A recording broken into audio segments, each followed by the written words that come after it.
In certain extreme situations, the law is inadequate. In order to shame its inadequacy, it is necessary to act outside the law, to pursue natural justice. This is not vengeance. Revenge is not a valid motive, it's an emotional response. No, not vengeance. Punishment. Tonight we have a chance to say, yeah, you're right.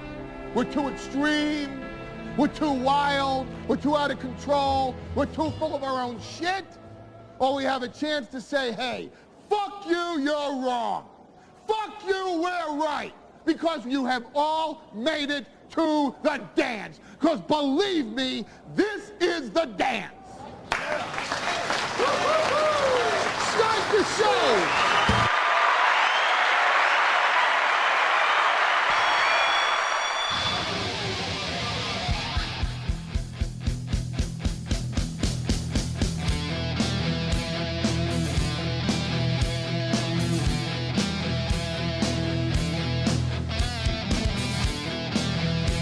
Oh my God. Hi, how are you? How's it going? It's Steel Toe time. You guys are up and at her. You're chomping at the bit. Thank you very much for being here. Tell your friends. Hit a like, hit a share. Hit a baby. I don't give a shit. Let's have a great time. Now look. I've got people writing into me already. Toe Hendry has risen. Rakeda is still seething like a bitch. That was not my intent today. I mean, not like it's the easy, not like it's the most difficult thing in the world. But it started out with somebody super chatting us today and asking me about like what's up with his latest lies, and we had to bust his payroll lie. He's like, "Oh yeah, you owe her so much money because she was getting notifications that they were trying to pay her and there were overdrafts or whatever." I'm like, no, first of all, if there were those, she wouldn't get those.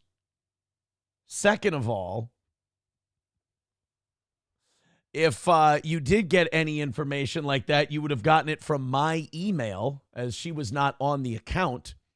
But he said, oh yeah, he'd pay her after and it wouldn't go through. And there's no sensitive information on here. Here's the not on payroll ex-employees list over on QuickBooks. Just let me make sure and take a look.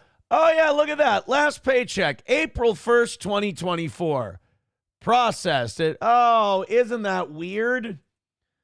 So I had to bust that lie today.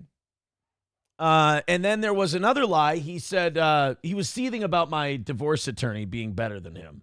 And he was seething about my divorce attorney doing a good job, which when the person who was giving legal advice to the other person is seething about how mad they are about the other attorney a year later, you know you cooked his ass good. Nick said, "Yeah, I wasn't her attorney. No, he's lying." I don't know. I looked through my texts with April, and all of her texts are, "We think you should do this. Nick said you should do this." I mean, I don't know. Maybe you were supposed to tell her not to mention your name. She didn't get the memo, buddy. I'm sorry. And by the way, my attorney knew that you guys were working together. Like, it didn't take a genius to figure it out. She fucking told him that you guys were. So we had to bust that one up. And while I'm busting up that lie, and while he's going insane over it, we were like, well, Nick, there's no way you would know about anything QuickBooks or paycheck related unless you had access to my accounts. And he backtracked off of that real fast. No, just she had a thing on her phone. And she didn't have a thing on her phone. I'm sorry. She did. Any business will tell you that they don't put a thing on their employee's phone. There was no thing. You got caught and you had to backtrack. So then he's still fighting against that. And so I said, well, if you must know, now this was a while ago. I said that I went to the police. I reported the access to my accounts. This was December, November, something like that. And I said this a while ago. It must not have made the rounds. People didn't clip it, whatever. But I said a while ago, they update you when it gets sent somewhere. And when I went to Stearns County, they told me we've sent this to another county, and we sent it to the Minnesota Department of the FBI, the Minnesota office of the FBI. And those are the people who have it, because there's a lot of work they need to do. There's, from what they said, they go, this motherfucker sent this shit out to so many people that, our county can't handle that shit. So I said that a while ago, and that's nothing I can't say. That's not something they don't give me enough information for me to jeopardize anything. So they've had it. They've been looking into it. They've been looking into a bunch of different people. Some of them, I don't even know these people. But I mentioned that today, and people went, oh my God, that's crazy. No way. And I'm like, well, I said a while ago that that was all I knew. That was it. So that's still going on. And then that starts making the rounds. People start talking about it. And then I get some DMs from Alyssa Clips. And Alyssa Clips, God bless her, she always asks for permission. She's like, hey, I'd like to put this out there. I'd like to confirm what you're saying. I have evidence of my own. I'd like to put it out there. Is that okay with you? She didn't have to ask. And I said, sure, absolutely. So Alyssa Clips sends me a couple comments from her video she posted today about the FBI thing. And this person said, I will never stop. I would show this, but it's on my DMs. I don't want to expose other people in my DMs. Stabby McStabwood. There, I'll read the name that I can't make up. Commented, I will never stop laughing if Nick gets charged and convicted for this. Someone else wrote, NR is commenting on the Stalin 19 clip channel. He's so desperate. To which Alyssa then said, he can't comment on this topic here. Not that he really comments here anyway, because he knows it's his own fault, that I can say with 100% confidence he had some level of access to Aaron's email. She then posted that on her comment section. Kiwi Farms and Twitter start going crazy over it. Then she posts on Kiwi Farms later that day as they're asking for clarification. Nick sent me a DM seething about an email I'd sent a couple of days earlier to Aaron for his attorney. He absolutely had access. Also, Nick had tweeted things out that my lawyer and I had emailed about. He had referenced things that me and other attorneys had been talking about. So he was definitely in there doing that. And then she actually posted the receipt of the screenshot, or the receipt of the DM that Nick sent her. So on November 3rd, Alyssa had some screenshots that I wanted for what I was putting together. And she sent me those screenshots. So in November, I went to the police with the whole accessing my emails and files and backing it up and all of that. By the way, thank you to Patrick Melton, who said, oh, yeah, Nick sent me a whole drive and it was full of all this stuff and blah, blah, blah. We were able to get that. And we were able to make that a big part of our evidence package. So I appreciate him doing that, letting us know that that existed. So then Alyssa Clips screenshots my email from November 3rd, where we were exchanging screenshots and I needed some things from her. So then Nick is in my email. So he sees that stuff.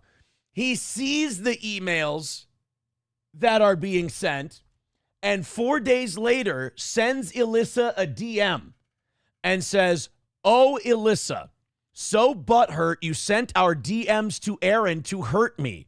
Why don't you send him your nudes like you did guys in my Discord? Make sure you take his money. Now, Alyssa never sent nudes in his Discord. She was busting someone else for that. He's so fucking wet-brained that he can't tell the difference. And look, we should be used to the guy lying to try to protect himself at this point. So Alyssa posts screenshots of that online, and that all went nuts today. So I would argue that I'm not even the one that made this stuff pop off today. I mentioned something. Well, naturally, it started with Nick running his big, stupid mouth about all the L's he's been posting. Also lied about either he lied or April lied about the SA stuff. Because he goes, oh, no, she never had anything but nice things to say about Adrian. That's a lie. She either lied to you or you're lying now, because that cease and desist says differently. Once she started accusing him on the air of certain things, that cease and desist thing came down. There was, she didn't pipe down. A lawsuit was coming. And by the way, after talking to him privately and apologizing to him, that turned out not to be true. So either she told him two other people that are not friends of mine, and she's making up accusations against those people, or he's lying now. And honestly, when you've got, she's accused so many people of that if she's adding two more to the list, that's not a good look. But I would probably lean more towards Nick's lying. Name names then, pussy. If you're not lying, which I assume you are, fucking name some names, you bitch.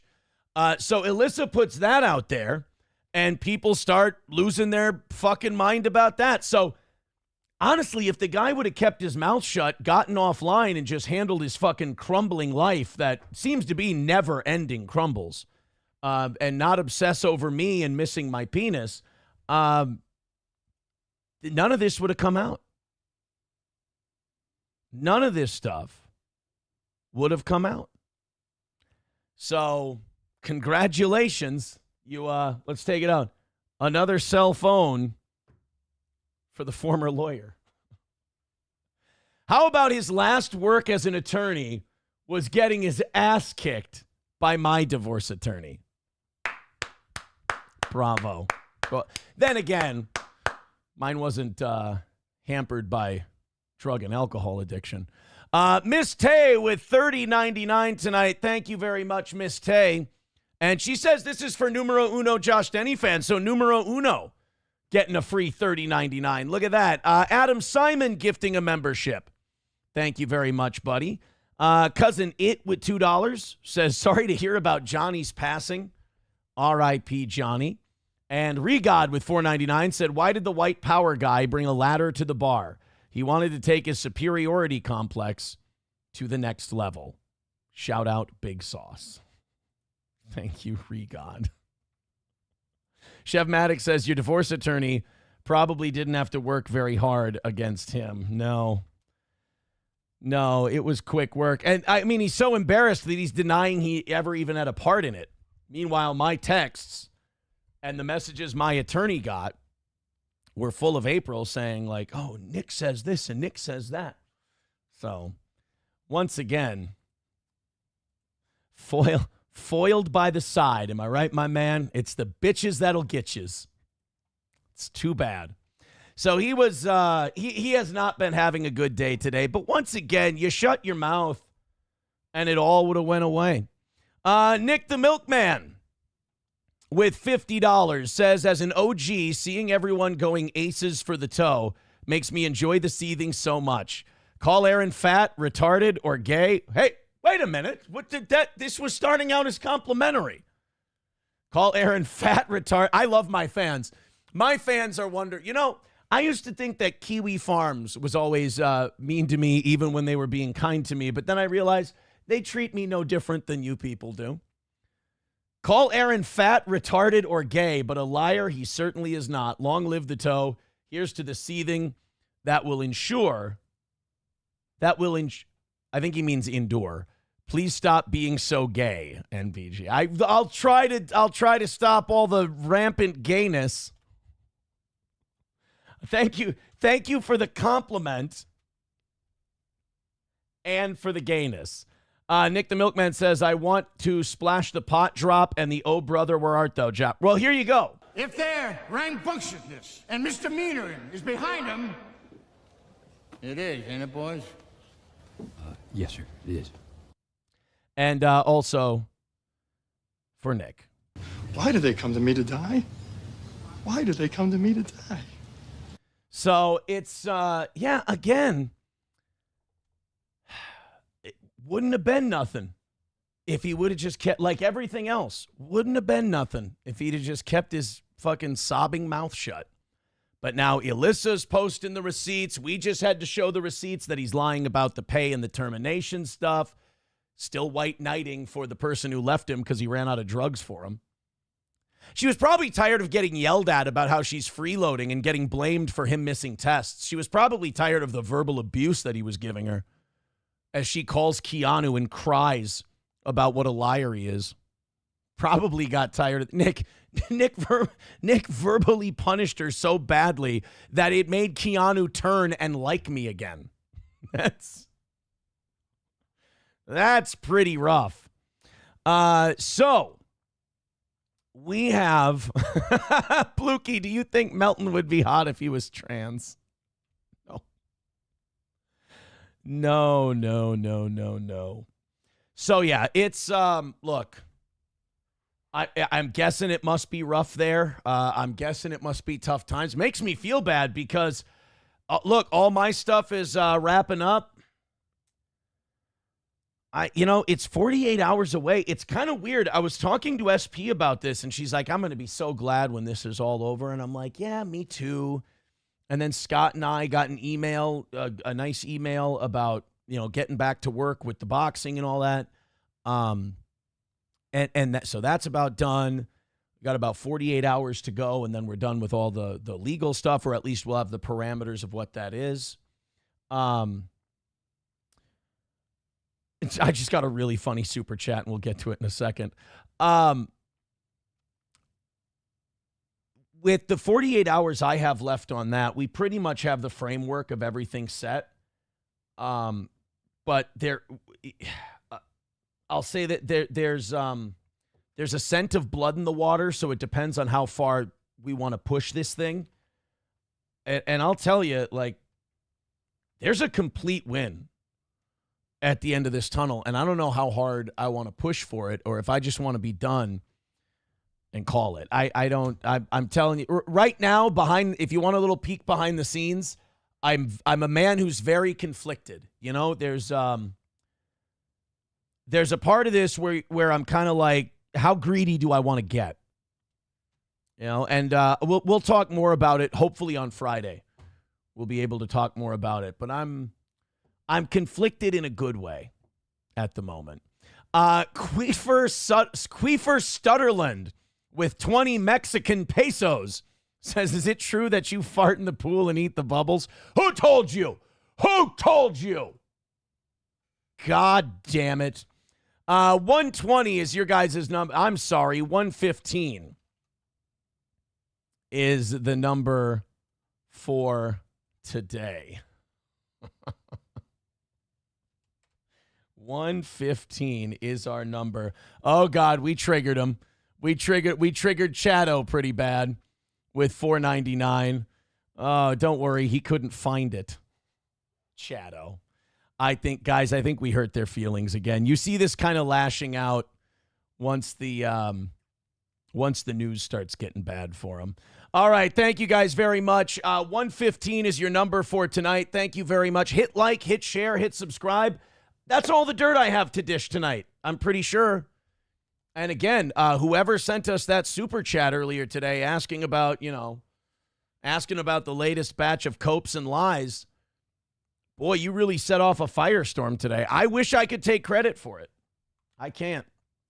I have to give credit to this audience once again. Honky says, however Aaron's case ends up is the difference between, that's self-harm. I can't be reading that. Chev Maddox says, SP is the rancher to your Sly Stallone in Tulsa King. Let's continue on here. And then, of course, the gay jokes.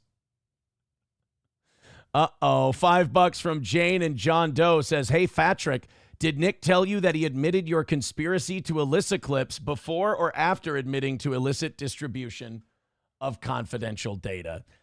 There was more. Look, I know people want to try and pit those two against each other. There's no friendship there. Patrick's just using Nick for content because he's desperate. Watching Opie serve Patrick Melton was pretty nasty. Opie of all people. But I don't think you can blame one or the other. They both kind of burned themselves on that whole deal. I mean, there was so much evidence to just keep sending over. I mean, they wouldn't stop. It's like, again, it's just... Why do they come to me to die? Why do they come to me to die? It's like those two retards were handing it to me, going, here, Aaron, don't forget this one. Here you go. Send that one to him. When they told me those three letters, F, B, and I went, Jesus fucking Christ. These people do not fuck around. That's a very good. Thank you very much for that text. I don't need to turn any blades. Fuck you, dude. Yes, let it simmer like a good chili. Atomic Ray says Nick is content like the sand flea colonies living on Melton's face. Yeah, it's he's got to be kind of regretting that whole relationship at this point. It didn't bring him any him any good. I think it brought him net negatives, of which he hasn't felt the full impact of yet. Speaking of investigations that are taking a long time, we got an update on the Jeffrey Epstein stuff today. Let's get away from all the gossip and just kicking dead dogs all over the place today. We're just beating the living shit out of them. Let's go to something else. Well, I guess it's another dead dog technically, but this time in the literal sense. Jeffrey Epstein. How many weeks has it been now since Pam Bondi said, oh my God, do we got everything on this Epstein guy? You wouldn't believe how much stuff we have on Jeffrey Epstein. This thing is crazy.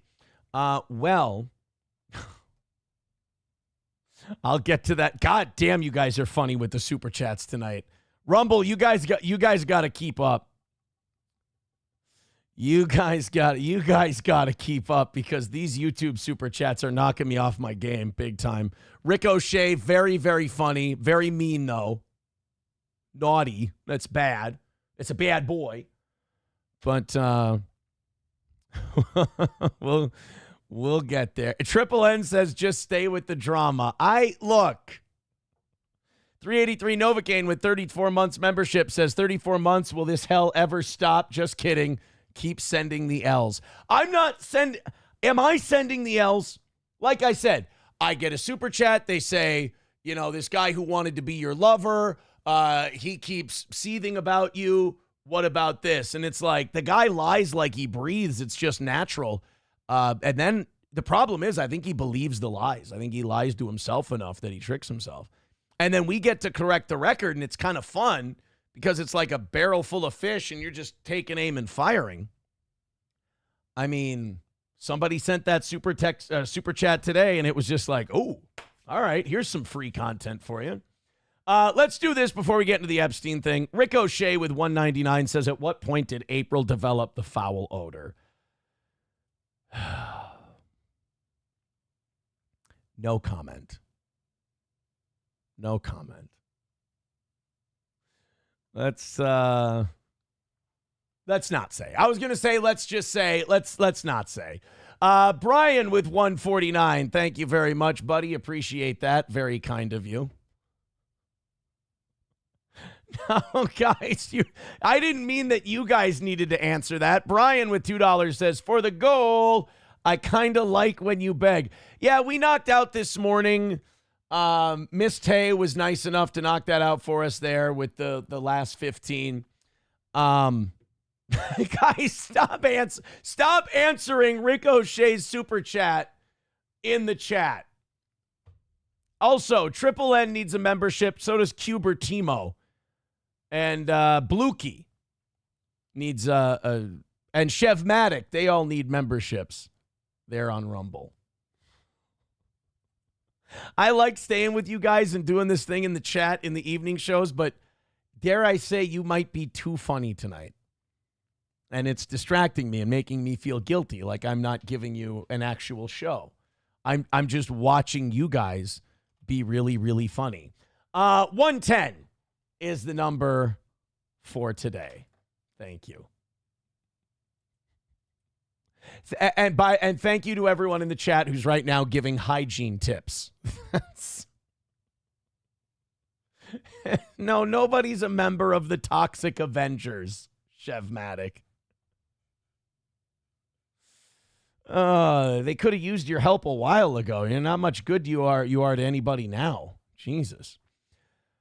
Oh, I didn't know that I was such a goddamn heartbreaker, you know? I'd rather it wasn't dudes. It feels a little gay to be the heartbreaker of dudes. I mean, the ex-wife moved on from both of us easier than the dude moved on from me. Jesus Christ. Have some fucking dignity.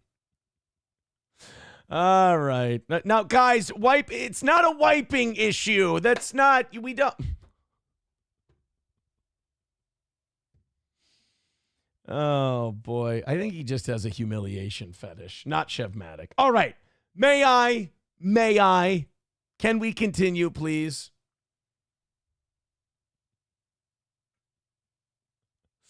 No, Honky, that's not what the cocaine was for. Oh, my God. MAGA princess is seething. No, dummy, we're making jokes. Jesus Christ. I love it when you're making, like, everyone's being funny and making jokes, and the other person's like, no, it's you must have abandonment issues. What? You fucking retarded? Well, probably. 499 from Regod says, why does Patrick have a hunchback? Because he has a spinal deformity. It's a medical condition. Not set up for a punchline. Shout out Reels. Thank you very much, Regod. Well, see, that's not fun. Medical conditions are not funny. Morbid obesity is not funny. That's just bullying at that point. 105's your number. Okay. May I? Would you mind if I moved on? Would you mind if we continued? Tampa Terry. Tampa Terry. With 499 says, there's a rumor going around that the camel people, a.k.a. the Moody's, took Minnesota from the white man. Is that true, Aaron, brother? No, they're Somalis, which I think have a little more intelligence than where Moody comes from, judging by his internet decisions. I don't think he's helped those two at all either. All right. John Pinette is dead. He did not. That was not Patrick Melton in The Punisher. John Pinette was slimmer than Patrick. Fuck you, dude says Melton is legitimately in danger of dying of heart failure. He is beyond morbidly obese. See that? These things are all just true. Can't you be more like Patrick? Like when he makes fun of me, it's all stuff he made up in his head. It's obsessions. It's fan fiction that he's forced himself to believe because of, you know, I wouldn't want to face reality if I were him, that I got beaten by the toe. Oh, God. And then you ganged up. You grabbed a bunch of people. You created the Avengers to destroy the toe, and he just snapped you out of existence. You got to let him have his fan fiction. It's the only thing keeping him going. You guys are just mean with the morbid obesity, and he's going to keel over dead. He's talked about having sex with children. Like, you guys are the ones who keep bringing that stuff up. It's really, really mean and true that he's done all that. Oh, boy. Making him steel toe, making him feel, boys. All right, let's do the enough. Enough. I mean it this time. Enough. Honky says Melton's headstone on his grave will read, my death. My death was a bit. He does. What is it with him and Nick and anyone who sees about Steel Toe sounds like a homosexual. They all just have that gay voice. Get your balls to drop, boys. All right. Enough. Taliel writes, got him. Yeah, I think we did. All right, guys. 105's the number. Red Fox Mad with 499 says, good afternoon, Aaron. What's up? Any news with Melton? Yeah, I think he's having kind of a seethe day. He and his new butt buddy are having a bit of a seethe day today. I hate it when I smile this much. I hate it when I enjoy it this much. And then you guys don't help because you fucking encourage it. You guys have knocked out half of tonight already. in the first half hour, and I'm a whore. So what do you want me to do? Can I be boring now? Do you mind if I just decide to be boring? Oh, Dad Vet's not happy with us. Sorry, Dad Vet. I apologize. Dad Vet, all of those people are watching Steel Toe. Thank you for the $5. No matter what you do, those people are all watching Steel Toe, baby. 95. Well, you know what? I really hope he can someday hit the numbers that the morning show does. That's really too bad. That he tried to go back to watching the morning show at the same time, but we were pretty much doubling and tripling up his numbers, so he had to bail on that too. Bravo. Bravo. It's Why do they come to me to die? Why do they come to me to die? all right. 95 away. Thank you, guys. But now, 09 Canyon says, go ahead and be boring. Why stop the streak now? All right, let's move on. There's been enough. I think the nuke has blown the town out. I think we're good now. Sorry about that, boys. I know you get sensitive. Jeffrey Epstein. Let's go to somebody who's less harmful to minors. Jeffrey Epstein, his files, Pam Bondi a month ago, it seems, said, they're on my desk. I got them. And they're... Nick the Milkman with $5 says, when is the turn coming for Fatty Patty? Maybe he will shit on Nick better than you. The fan fiction will be interesting. That's true. I mean, the fact that Patrick isn't tethered by reality will really help when he finally does have that big falling out with Nick to save his own ass or to bail out his failing event, one of the two. Brian with 99 cents. And I'll just be here sitting back just like everything else in Melton's life, knowing I caused it and I'm responsible for it. Okay. Shall we? We shall. You guys keep giving me money. I'm intent on destroying tonight's program by just totally sucking ass. Dropping this thing under 300, 350. I'm trying to get this thing to just completely flatline and be totally boring. And you guys keep trying to keep it alive. It's frustrating. All right. So, Pam Bondi gets the Epstein stuff. And as we get the Epstein stuff, Pam Bondi says, you guys are going to see it tomorrow. The whole thing, all of it's on my desk, which turned out to be a lie. It wasn't all on her desk. Because if it were, the next day, she wouldn't have released these binders. I mean, she released these binders with Epstein stuff in it, and it was such a nothing burger that even the right-wing people, the right-wing media people that she gave the three-ring binders of Epstein stuff to didn't even make a big deal about it because it was nothing new. So then we go to Pam Bondi and we say, well, what the fuck? You said that you had all of this information. You said that you were going to release it to us today. It's not out today. Go to your desk. Give it to us if it's right there. Said, well, no, I can't. It's actually the Southern District of New York and their FBI. They have it. And the head of that district of the FBI, he's stonewalling us, so we fired him. Okay, we'll forgive the fact that you totally lied about you having all the files. They're actually in the Southern District of New York. Okay, cool. You fired the guy who was stonewalling you? Let's release the files. And it's been about 3 weeks since that. And they go, well, no, there's more stonewalling and we got to look through it. And, well, we're not really sure. We're not going to redact a lot of it also because there could be sensitive stuff in there about Israel, of course, with Israel, just like they wanted to redact Kennedy stuff about Israel. So this has been a fucking nightmare. And you know, the funny thing is, we would have waited 4 years for the Epstein stuff. You could have done this on the last day of the Trump administration. We would have been fine as long as it got released if you just would have said nothing. But now you go and you promise a bunch of shit. Now we're all expecting it a month ago, and now we're getting a little bit impatient. Representative Anna Paulina was giving an interview on the Matt Gaetz show. By the way, Matt Gaetz has got to be loving this because Pam Bondi has the job that he was supposed to have until the Democrats kind of strong-armed him out. So he's probably watching this laughing, thinking, I would have got this fucking job done. Or, thank God it's not me.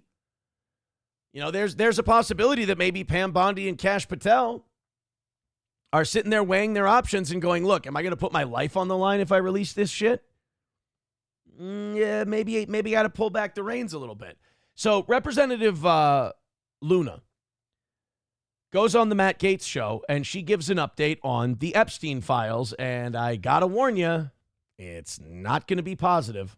The one thing I've been very frustrated with, Matt, is that I have tried very hard to obtain the Jeffrey Epstein files. I have been contacting the Department of Justice. I've even chased down the FBI, and I keep getting the same thing. We are reviewing documents. I don't believe that the process has been as good as the JFK rollout and the MLK and the RFK rollout will be. And so I'm going to continue to put pressure on the DOJ to release that information. Look, there's bad people that haven't been charged for doing really horrible things with underage people.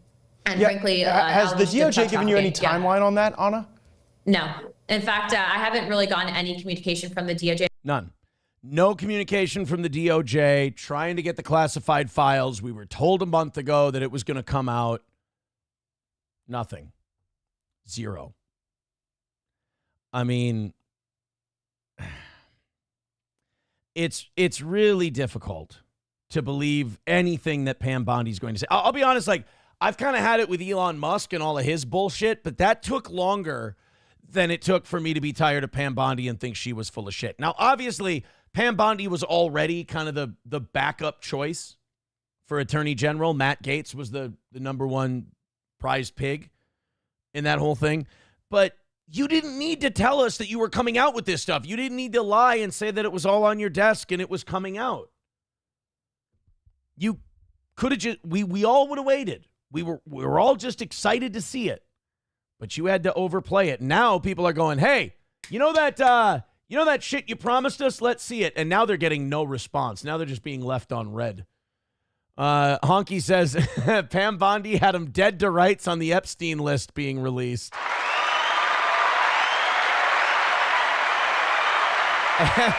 Everybody who says something is dead to rights ends up eating their fucking words or lying to themselves until they believe it. One of the two. Right, Slugger? Thank you to Von Kaiser for $5. He says this $5 is for Goebbels again. Thanks. Appreciate it. Appreciate the $5 for Goebbels. 85 away from tonight. Streamlabs, PayPal, Venmo, Super Chats, Rumble Rants. Thank you very much. I haven't even had time to go over the top four today. The top four looks like this. Numero uno, Josh Denny fan at 72, thanks to Miss Tay earlier. Walter at 50, Loopy at 50, and now, oh, wait, hold on a minute.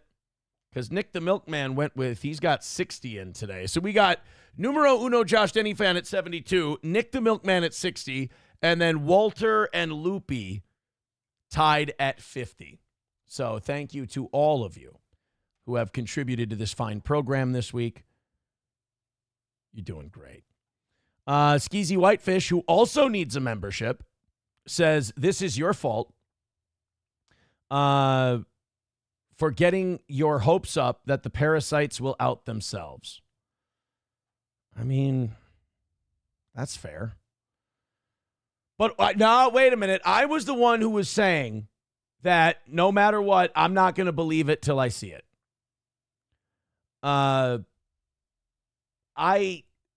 I've been saying for the longest time that I don't think they're going to release this shit, not unredacted anyway, and that I'll just assume that they're not going to release it, and I'll be wrong when they do.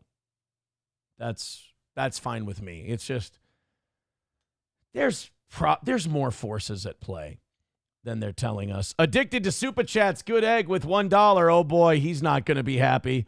When are you pleading guilty again? Before or after you get your safe sport back? Well, both of those are going to be sewn up pretty quick, Super Chat, good egg. Oof. This is what I mean. They're scrambling, man. They're scrambling because the tow train has left the station and they couldn't get their win. It still goes live every day. John with $5 says, you feel like Nick had a same-sex attraction to you? Creepily, yeah. He'd keep walking into rooms and pretending it was an accident when he multiple times. And it was just, and then he'd throw a fit over it. He's just a weird guy. Same-sex attraction to me. I think there's definitely some some homosexual feelings that I don't believe he's worked out. I believe that he has those.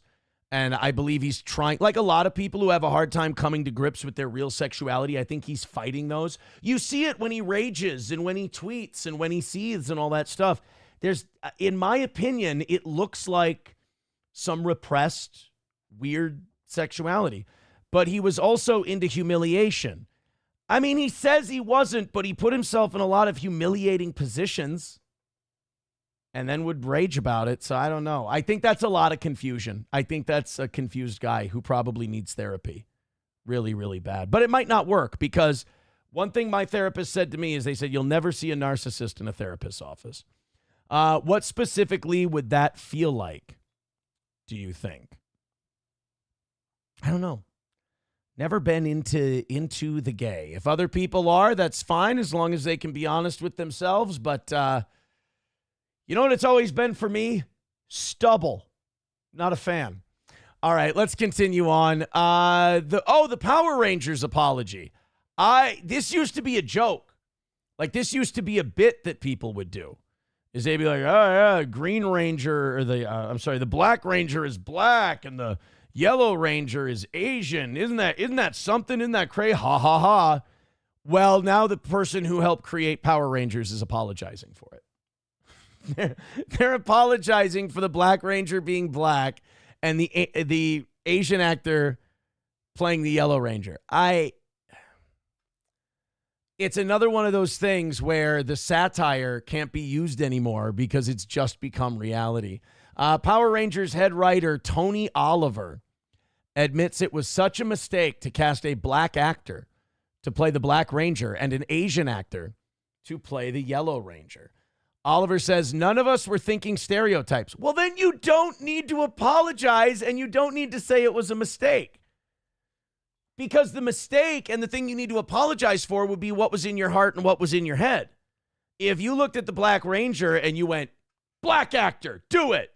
Or Yellow Ranger, Asian actor, do it. Like, then that would be a problem. That would be an issue. But you said it yourself. You weren't thinking stereotypes. So it's so strange when people come back 30 years later after something's done and they didn't mean anything by it and nobody took it that way. And then they just out of nowhere go, hey, I know we didn't mean anything by it and I know nobody was thinking it, but I want to apologize for the Black Ranger and the Yellow Ranger. It's like, why? There's no reason to. I feel like even, well, I don't know how much black people watch Power Rangers, but like the ones that did, I don't think they'd be like, well, damn, finally the apology I've been waiting for. The series kicked off in August of 93 with Walter Emmanuel Jones as Zach Taylor and Tai Trang as Trini Kwan, the first Yellow Ranger. It wasn't until my assistant pointed out in a meeting one day that Oliver realized these castings were upholding stereotypes. Is there a stereotype about black and yellow Rangers? The Black Rangers seem to have the swagger of the group. Well, have you ever been in a group of white people and Asians? The black guy usually has the swagger. Who are you going to turn to? The Jewish dude? They don't dance. Fiddler on the Roof notwithstanding. The Green Ranger, is he going to dance? All the energy would drain out of that shield. He's got to be careful. The Red Ranger, if you couldn't pull that stick out of his ass. The Red Ranger was no fun. You couldn't pound a 10-penny nail into his asshole with a sledgehammer. Now, the Pink Ranger, maybe. Maybe Amy Jo Johnson got down. Not with the Black Ranger. The Red Ranger would have never stood for that. The Yellow Ranger was the peaceful one who tends to be the conscience of the group. They were looking for actors who had those qualities. None of that means you were doing stereotypes, dude. You can absolve yourself. You can absolve yourself of any guilt you feel. And also, I don't believe that in 1993, the Power Rangers were, I don't think they were contributing to racial derision in this country. Again, let your heart be at ease. You're fine. Like, who's he apologizing to? Is he just apologizing into the ether? Is he just like, hey, I'm sorry, God of black people? Which used to be James Earl Jones. That wasn't, you could just go to his house like the kids in the Sandlot did to get their baseball. Who do you oppose? The god of Asians. Well, I mean, obviously Jackie Chan, but like, who is there to accept the apology? I don't understand it. Buffalo Jockey with $2 says, that's why you did online therapy. I didn't do online therapy. Thank you, Buffalo Jockey, for the $2. Oh, he said New Boot Kufin. I was like, I'm confused. Tim Bollinger with $1 says, have you thought about giving out a t-shirt of the top tonator of the week that says top tonator on it? Got stickers we're going to do this week. I think we might do some gift packs and stuff like that, but we're not ready to roll it out yet. Richard Head says the Jewish dancer was always bargaining with the criminal. 383 Novocaine with $1 says, did you see Doom's clip of Stuttering John getting pulled over? No, I haven't. I heard about it. Somebody was tweeting about it today. I'll say this. I've always avoided the Stuttering John stuff because A, it's piggybacking, which is fucking gay. And B, I always felt like if you have to go to Stuttering John for content, you're kind of a loser. Like you're kind of a bum. And if you have to go to that to like get, it just always felt dirty to me. I don't know why. I don't know why the John thing. Mostly because I believe that, first of all the people making fun of John accomplished less than he did professionally. So that seems kind of weird to me. So all these people who are like, John's the biggest loser. John's the biggest asshole. John's a fucking, he's a bitch or whatever. It's like, yeah, and he's higher up the food chain than you are. So what does that say? It's always been like the people doing it were trying too hard. Someone saying, I remember you talking about online therapy. No, like I type shit out and like I do. No, I mean, it was a Zoom call, but that's the same as an appointment. That's face to face and doing. I thought you meant like chatting, like you're typing, because that's something people can do, but I don't really see how that would ever. I don't see how that would help anybody. I mean, if it works, it works. That's fine. Mega Princess says Stuttering John has a pension. You don't. Yeah, you ain't. I'm the guy who just got done saying that if you have to do Stuttering John stuff, you're kind of a fucking hack and a loser. So I 100% would agree with you there. Where are we at? We are at $80 away. Thank you.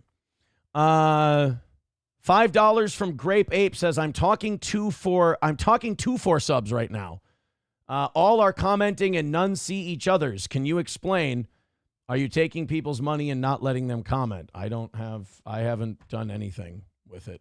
I'm sorry. I think you're trying to do a thing, but all I do is I see your super chats and I put them up there, Grape Ape. Thank you very much for the $5. That's very kind of you. $75 away from today. Anything that you think is going on, I think once again, you might be just having some trouble or creating it in your head, because I'm over here in the Rumble chat. Everything's going well. I'm looking at the super chats here. They look pretty good. Figure it out, bud. I mean, it's might be a learning curve. You might have to figure out how to use it, but play with the settings. You'll figure it out. It was very funny today. The markets were heading for a rally. The markets were doing great today. And then all of a sudden, somebody decided to pull an emergency brake and send the whole thing back down into the shitter. That's somebody, Donald Trump.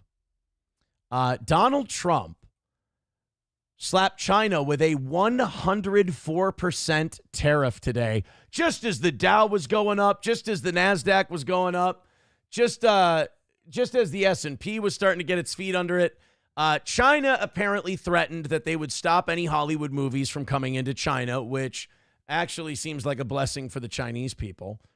So Trump responded to that with a 104% tariff on imports to the U.S. from China, going into effect tonight at 12 because China has not removed its 34% retaliation tariff. The 104% tariff will be collected starting midnight, April 9th. So we were on our way, and then boom, China getting hit with another one. Look, The more they slap these tariffs on, like, I don't like tariffs. I feel like a broken record. But the more they slap them on, the more I just sit here as an American and a Trump voter, and I go, fuck, I hope he knows what he's doing. That's about where I'm at right now. I hope he knows what he's doing, and I really hope these other countries bend and they break.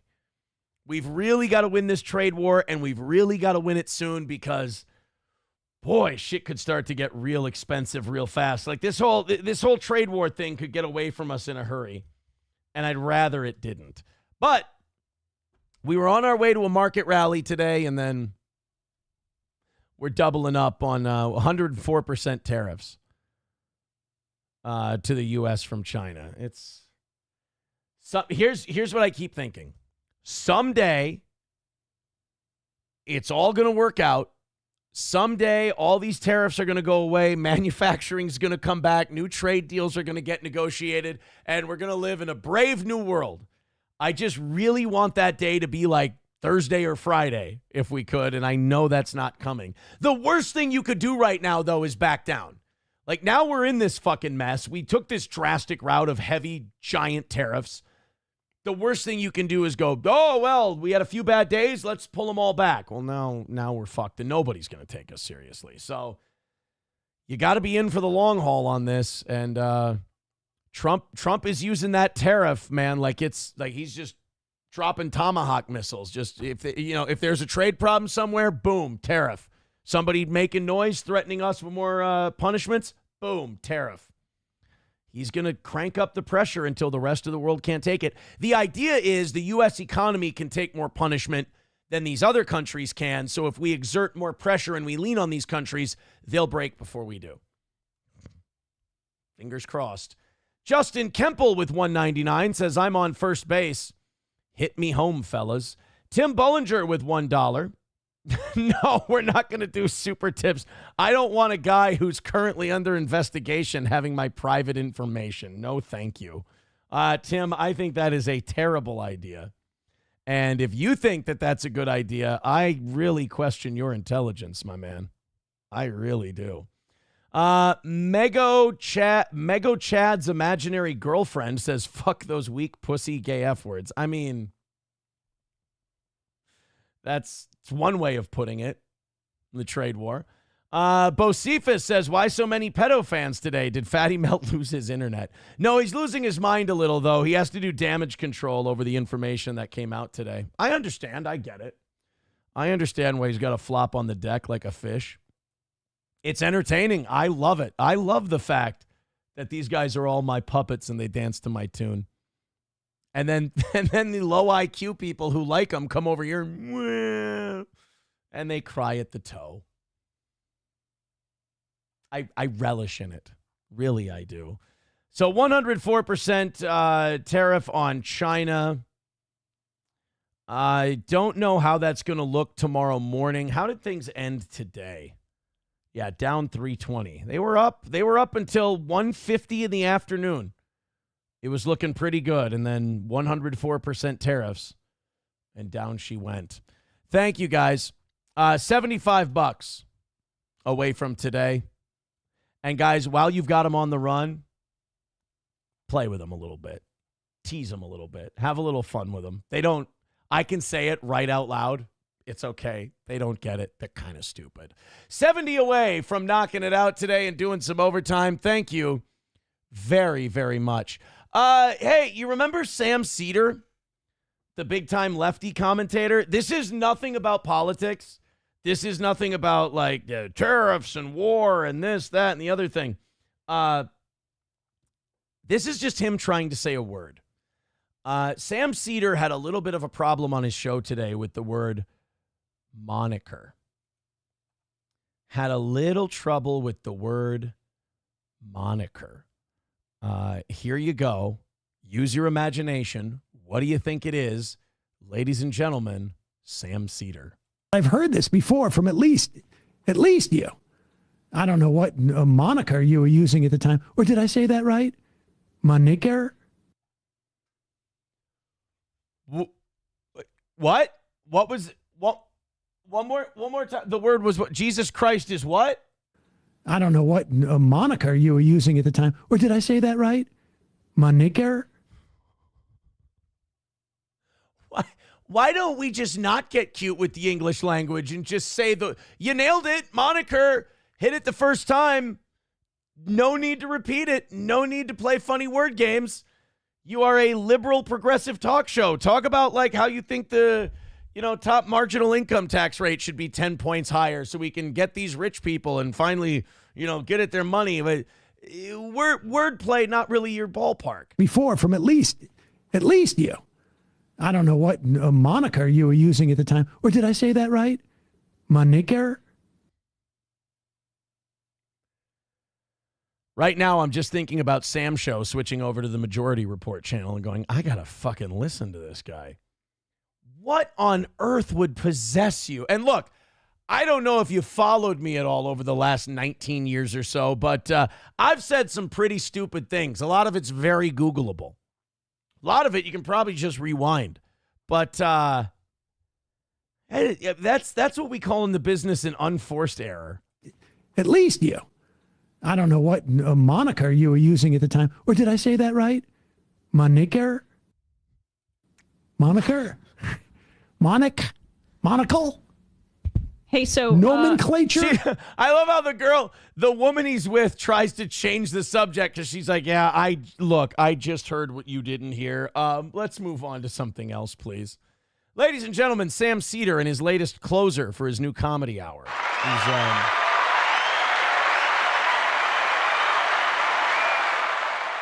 To be honest with you guys, I think Booker T did it better.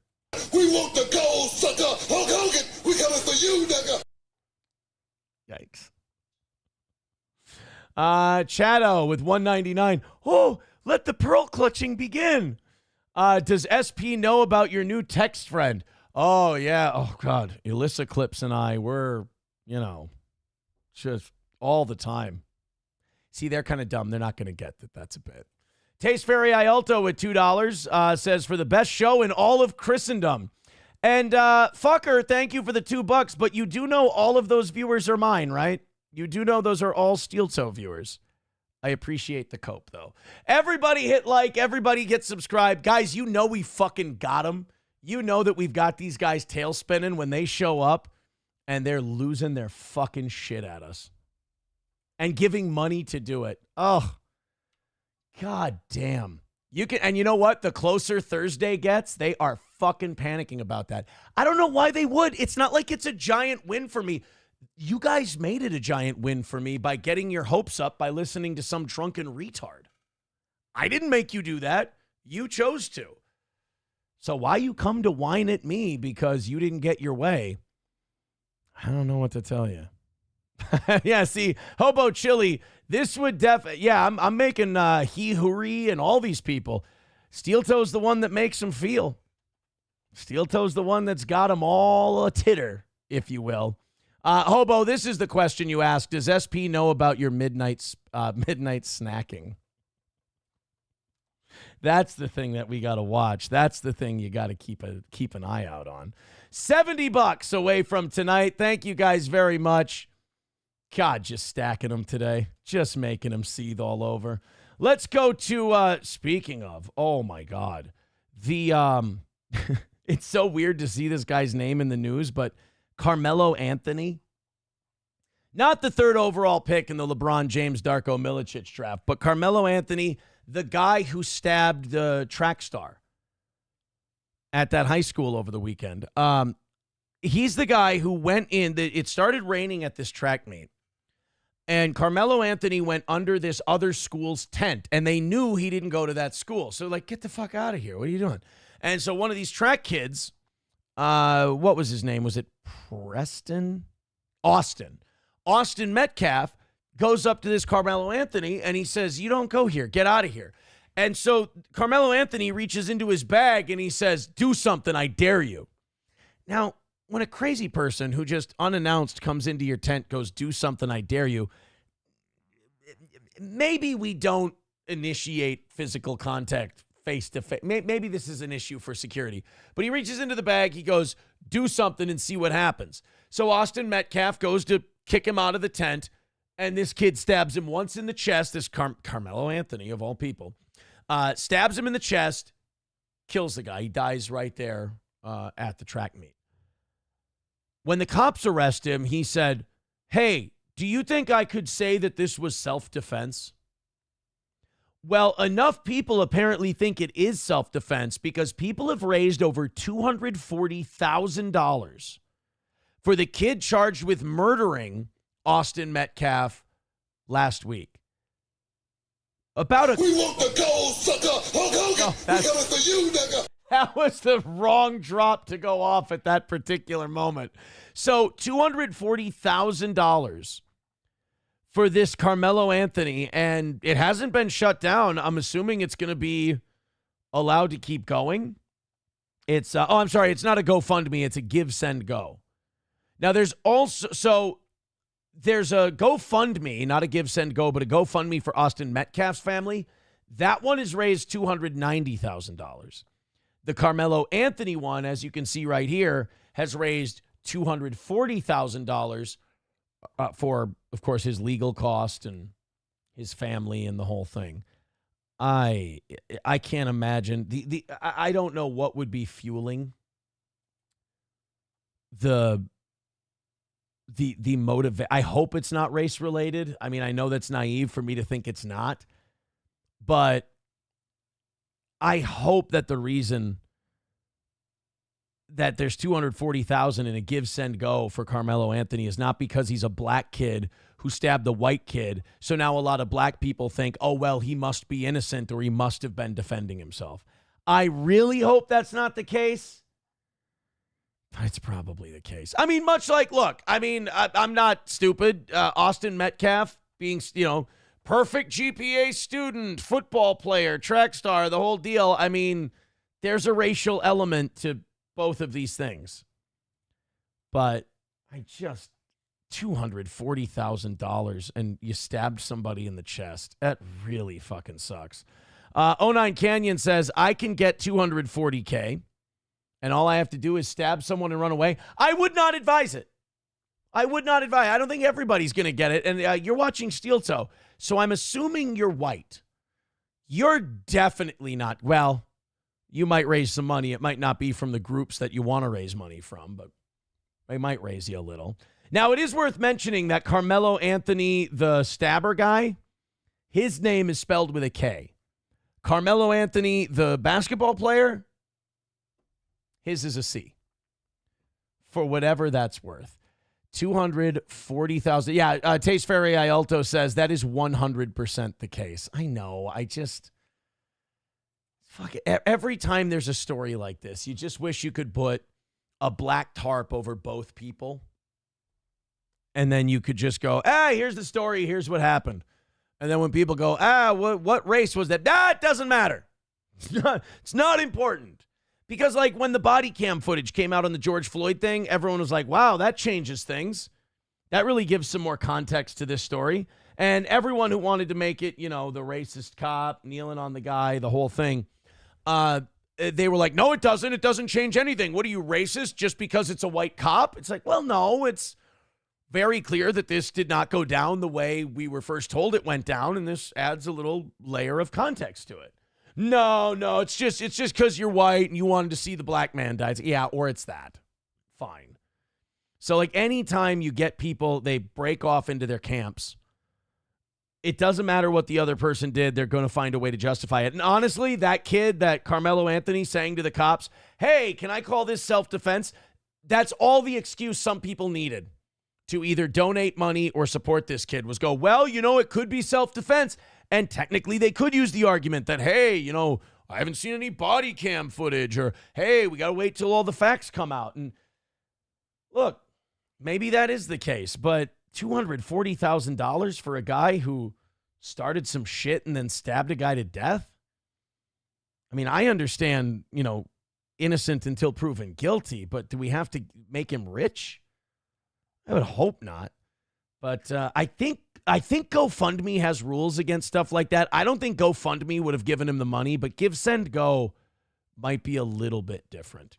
Let's go back into some news here. Thank you guys very much for your generosity. You are very, very kind, and you're also driving a lot of people fucking insane. Well, I'm driving a lot of people fucking insane today, but you guys are as well, and I appreciate that.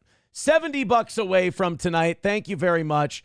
Knock it out. Call it a win for the toe. We appreciate it. Steel toe, making them feel all the time. We got them. Carolyn Levitt is, she's doing a little teasing. Carolyn Levitt gave us a little bit of doji blue balls today. She teased something very, very big. So you know it had nothing to do with my sex life. Carolyn Levitt was during her press conference. Now, in fairness, she did not start this. Somebody asked a question at the White House press briefing today. She insists that something very big is coming out of Doge. Doge discovered something pretty important today, and it's so big that she can't tell you what it is. The president's going to have to tell you what it is. Let's take a listen. And then the president on Thursday told us that there was an incredible discovery that the Doge team had made. He called it horrible and incredible. Can you reveal that yet? Give us details on what it was about? There has been a discovery. I hate to leave you hanging on a cliff, but I don't want to get ahead of the president on that. But I can confirm there has been a discovery. It's just not quite yet ready for release. You know, and again, I want to believe, I want to celebrate, I want to think that Doge is changing things. I really do. I don't want to be someone who hears news like this and then immediately goes, yeah, but Pam Bondi. But yeah, Pam Bondi. You know, it's like, how many times am I going to, kick at the football only for Lucy to pull away at the last second and I land on my ass? I mean, I want to be excited. I want to believe that something big's coming, but I also don't want to get Epstein filed.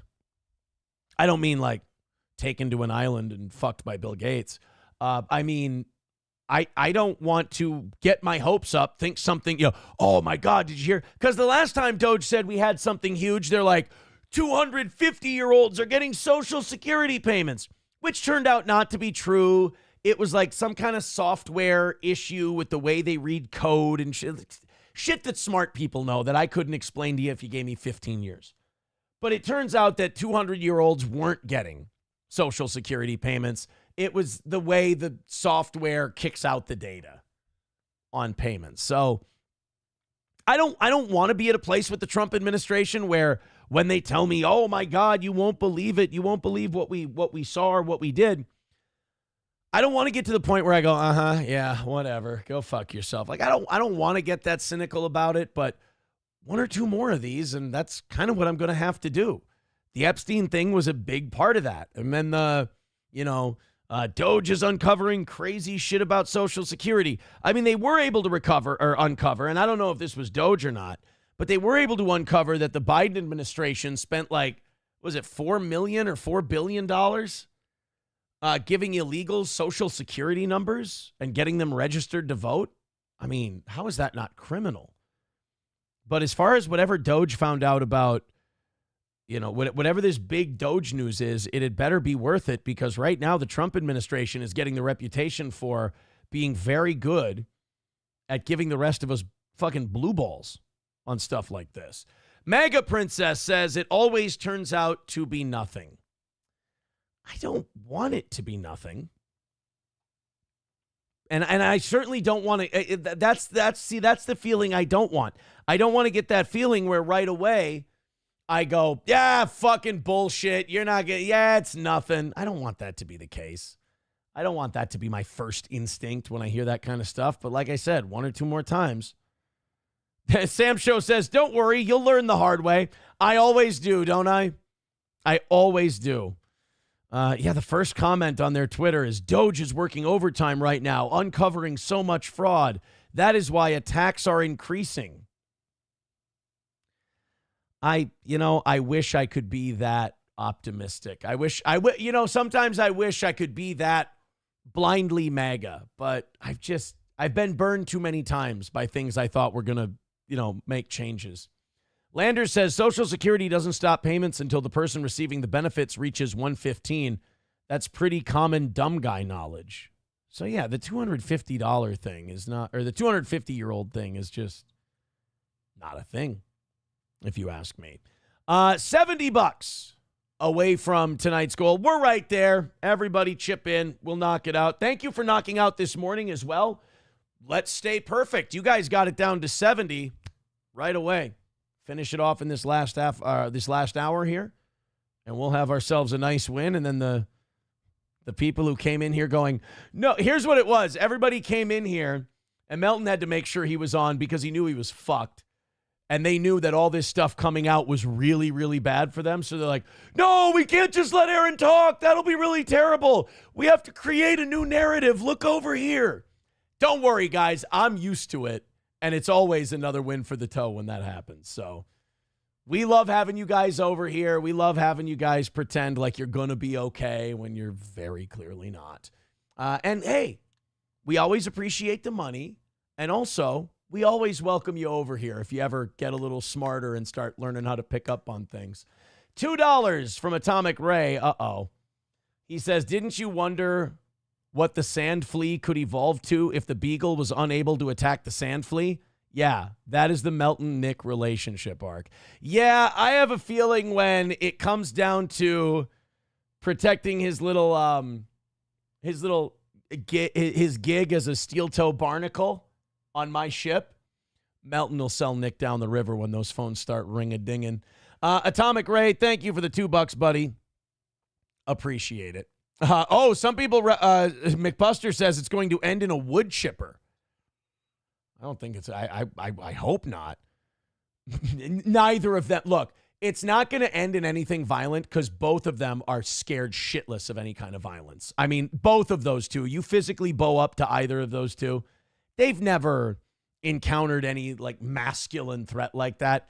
You bow up to either of those two, they'd back down incredibly quick. Melton's the one who backed down to Stuttering John, for God's sake. Ugh, there's that fucking name again. All right, here we go. We've got, we didn't talk about this Supreme Court decision yesterday, but remember when everybody was making fun of Tom Homan and everybody was making fun of Donald Trump because they wanted to be able to deport people using that 1798 Illegal Resident Act or the Alien Act, whatever it was. They said, oh, you can't use a 200-year-old law to enforce immigration policy. And Tom Homan said the Constitution's older than that. We still use that. Touche. Well, guess who agreed with the Trump administration yesterday? The Supreme Court. Now we have a Fox News alert. The Supreme Court just cleared the way for Trump to deport illegals even faster. The High Court ruled that Trump can use the Alien Enemies Act to send Venezuelan gangbangers to a mega prison in... Whoa. I thought we were just deporting criminal illegals. I didn't know we were deporting people just for having a good gay old time. All right, continue. El Salvador. This is a huge ruling in Trump's favor and a major win for the country. After, as you know, D.C. Judge James Boasberg ordered a stop to the deportations. Not only a stop, but I hear also a drop, and he ordered them to shut them down and open up shop. This is one of the creepiest looking judges. You know, people like, maybe my uncle believes this stuff too. I'll have to ask him when I go out to the lake here next month. I'll have to ask him, A, what's been up with Real Raw News. But also, I'll have to ask him if he believes in like the alien thing or the Nephilim thing where there's lizard people because like, if you look at Jesse Waters and people go, the world and the media is run by like secret alien lizards. I'd look at Jesse Waters and I go, I don't know, looks pretty harmless to me. But then if you show me this Stevie Lou looking judge guy, I'd be like, I think secret lizards might actually run the world and run the judicial system and the government and the media because this guy, he looks like the guy who, you know, the guy who got killed in Men in Black sitting there eating pierogies, got the fucking thing in the neck. He looks like the Carillion King. Or Stevie Lou's dad. One of the two. So this is pretty significant. These deportations, Caroline, can keep going. This is a massive legal victory, Jesse. A massive victory. Put your boners away, guys. She's trying to talk to you about the country and life and hearts and minds and happiness. Stop whacking your dick off to Caroline Levitt. It's disrespectful. She's trying to teach you about patriotism and love of your country and protecting our borders, and here you are just thinking about sperming her. Knock it off. CJ with $2 says Coney Barrett is either subversive or cowardly. Assuming motive is so difficult. For law and order and for our constitutional republic and the sovereignty of the United States of America. You hear that, guys? She's talking about sovereignty and something with the United States of America. Her shirt is not even that low cut. Calm down. We called on the Supreme Court to rein in these activist judges like Judge Boasberg, who was completely out of line in trying to say that the president didn't have the executive authority to deport foreign terrorists off of our soil. We have always maintained the position at the White House that the president was well within his constitutional authority to do so. And this decision proves that President Trump and our administration have always been right from the beginning. He will continue to utilize the Alien Enemies Act to remove foreign terrorists and Tren de Aragua members, vicious gang members from American communities. And because of this ruling, the United States of America is a much safer place. Our team will get... Yeah, it turns out that the Democrats' lawsuit on that. And you get to pick your appellate judge, so they appeal to a certain district court that they know is the most liberal. And, it gets to the Supreme Court and it all gets handled in the end. And this will be most of the stuff that Trump has had to cool the jets on is once it gets to the Supreme Court that he installed, 40% of or so. About 25. But he sat 3 judges, right? So he sat a good portion of the court. Once it gets to his Supreme Court, more than likely, more often than not, they're going to overturn it in his favor. So it's a little speed bump, but I can see a lot of the stuff that he's had to put on hold ending this way. Get to work tomorrow to deport these heinous, violent foreign terrorists from our neighborhoods. No shit. Remember the first few days of the administration where fucking Dr. Phil was going out on immigration raids? That's rad. I want to get those immigration deportation ride-alongs going again. Dr. Phil in there is questioning the guy, and he's like, now, it says here that you're being deported because you're a child molester. And as soon as the guy had to answer that, he's like, hey, man, are you Dr. Phil? He's like, yeah, I am. He's like, oh, man, I'm supposed to be quizzing this guy on being a kid creeper, but goddamn, he's a fan. And you had another couple critical wins in the court with regard to Doge. Tell us about those. That seems to be making progress. Yes, absolutely. There have been many wins that the mainstream media has failed to cover, particularly... Steel-toe derangement syndrome and Trump derangement syndrome always ends the same way, with the yelling, screaming people having to handle L's. Over the weekend, the Supreme Court also ruled that the president does, in fact, have the authority over federal funding, that he can dictate what funds can go out the door and what can't, so long as they are part of the executive branch. So we've always, again, maintained that every executive order the president has signed, every executive action that he has taken has been well within his executive authority. And Doge is doing a tremendous job at cutting back at the waste and the fraud and the abuse that have been ripping off American taxpayers, that have not been aligned with our interests here in our country. So we're going to continue the president's agenda again. Well, in fairness, you can say they're enemies of the state, or they want bad things for America, or they don't want to enforce immigration laws. What they really want are votes. What they really are doing it for is votes. You know what? Leah got me for sure. Leah with $2 says that impression was more Bill Clinton than Dr. Phil. I know. The second time around, the first time around, it wasn't a bad Dr. Phil. The second time around, it was definitely Bill Clinton. You got to go. Here's the thing. When you're doing Bill Clinton, you can go from down here, right? And that was terrible, Bill Clinton. When you're doing Dr. Phil, you got to bring it up here, and you got to get back to the back of your neck rather than, you got to talk through the back of your neck and your nose at the same time. Bill Clinton is more guttural. You got to kind of start from here. Dr. Phil, your voice has to come from really 2 simultaneous spots. It's very strange. Hobo chili recipe with $1 says, Aaron, you're always adjusting yourself while sitting. Is it because your ass is so fat the open dietetic lesions are calcifying? I don't like it when I have to Google your insults, dickhead. CJ with $2 says the libs of TikTok bish went with gnome. Oh, yeah, that's right. There's They're taking everybody on ride-alongs. What is her name? What's the libs of TikTok? Chaya Raichik, right? God, it's weird the names you just store in the back of your head. $65 away from tonight's goal. Go ahead and knock it out. Finish it off. Streamlabs, PayPal, Super Chats, Rumble Rants, etc. Hammer it out. Call it another win for the toe. Oh, my goodness gracious. Over 300 of you checking out the program. Hit like, hit subscribe, hit follow. We appreciate you guys being here. What a solid day for the toe. And here we are, just, 65 or so away from calling it a perfect day. Thank you guys very, very much. Let's open up some more of this shit. Let's keep going. Tomorrow, we've got a great show for you. We've got a lot of good stuff. And then Thursday, our final YouTube morning show of the week. And then I've got that big appointment on Thursday. And I'm really looking forward to it. It looks, to finally be able to be done with all of the nonsense. And apparently the fucking seething that it's causing some people. I feel bad. I didn't intend to do that to people. I'm sorry that they take this as such a personal loss for them. But then again, I mean, I guess you make your own bed. Sorry, guys. Sorry that I get to you that much. There was, in St. Petersburg, Florida,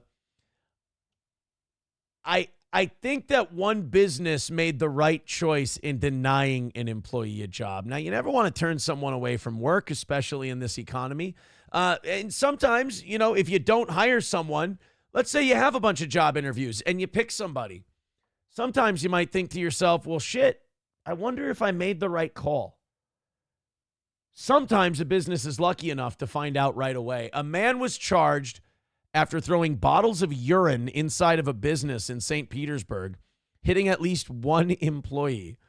John Connaughton, 51 years old, did more than $1,000 worth of damage at Doors, Molding, and More in St. Petersburg. How acidic is your piss that you're causing $1,000 worth of damage? The guy's just burning right through landscaping bricks. Good job, asshole. Killing it tonight. Killing it. The suspect was reportedly angry that they would not give him a job interview, mostly because he looked like a guy who would throw piss bottles at you. So he filled multiple bottles with urine, went to the front doorway, and splashed the contents into the building. Great way to show to them that they made a mistake.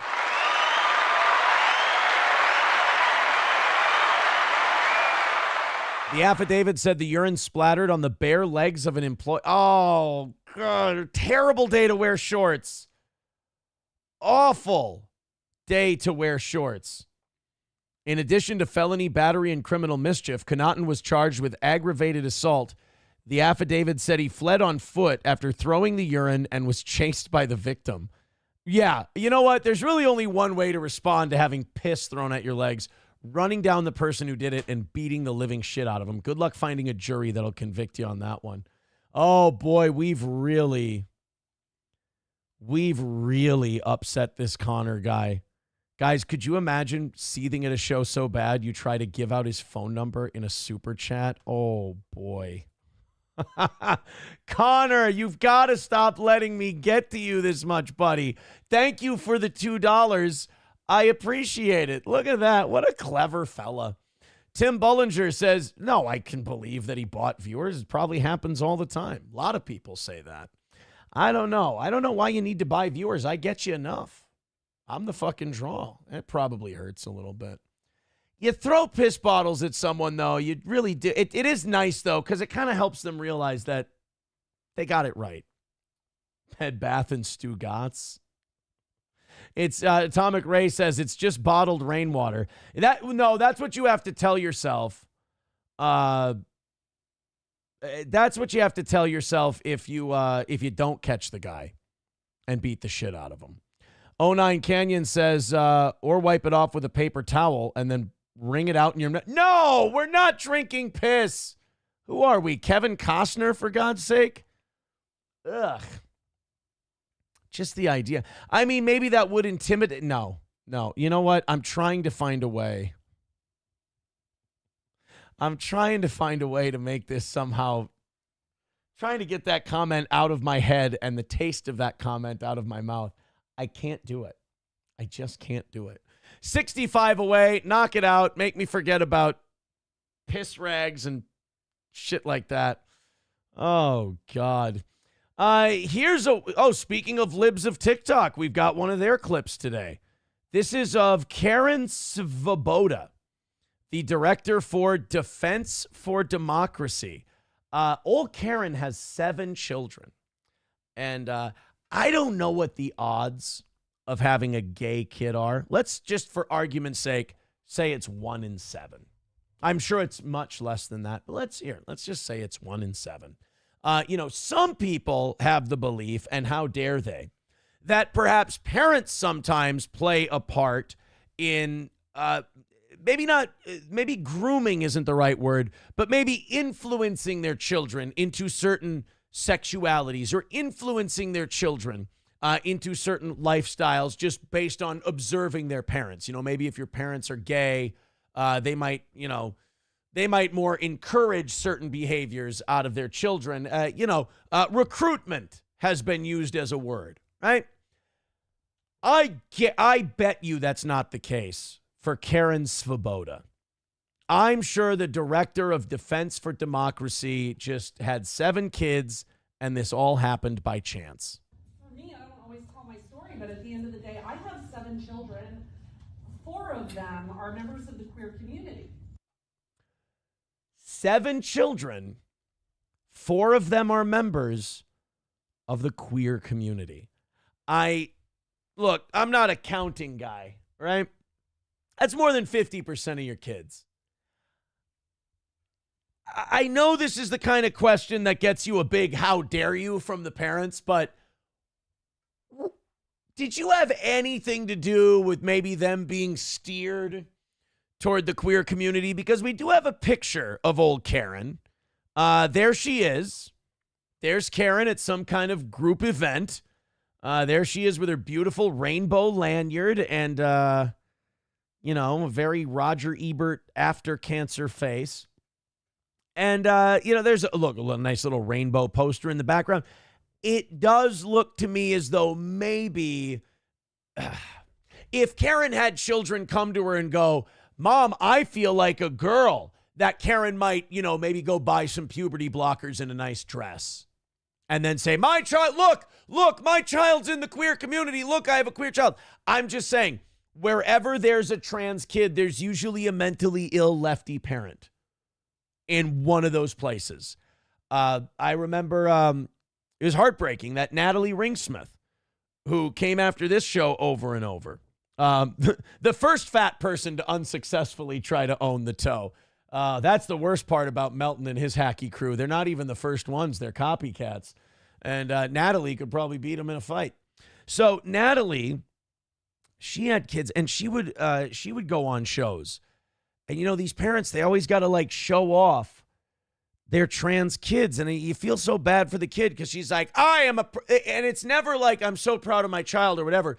It's always about them. They always go, I'm the proud parent of a queer child, or I'm a proud parent of a trans kid or something. It's never it's never about their kid being trans. It's about them being the parent of the kid who's trans. It's fucked up.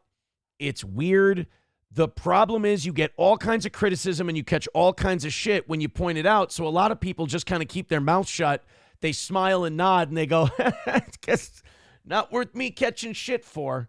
All right, so I'll joke and I'll say I have a L, a G, a B. I'll tell my story. I've imposed my own lifestyle on my children, and now they don't get to live their own life, but rather one I've manufactured for them. Let's all have a good laugh together. I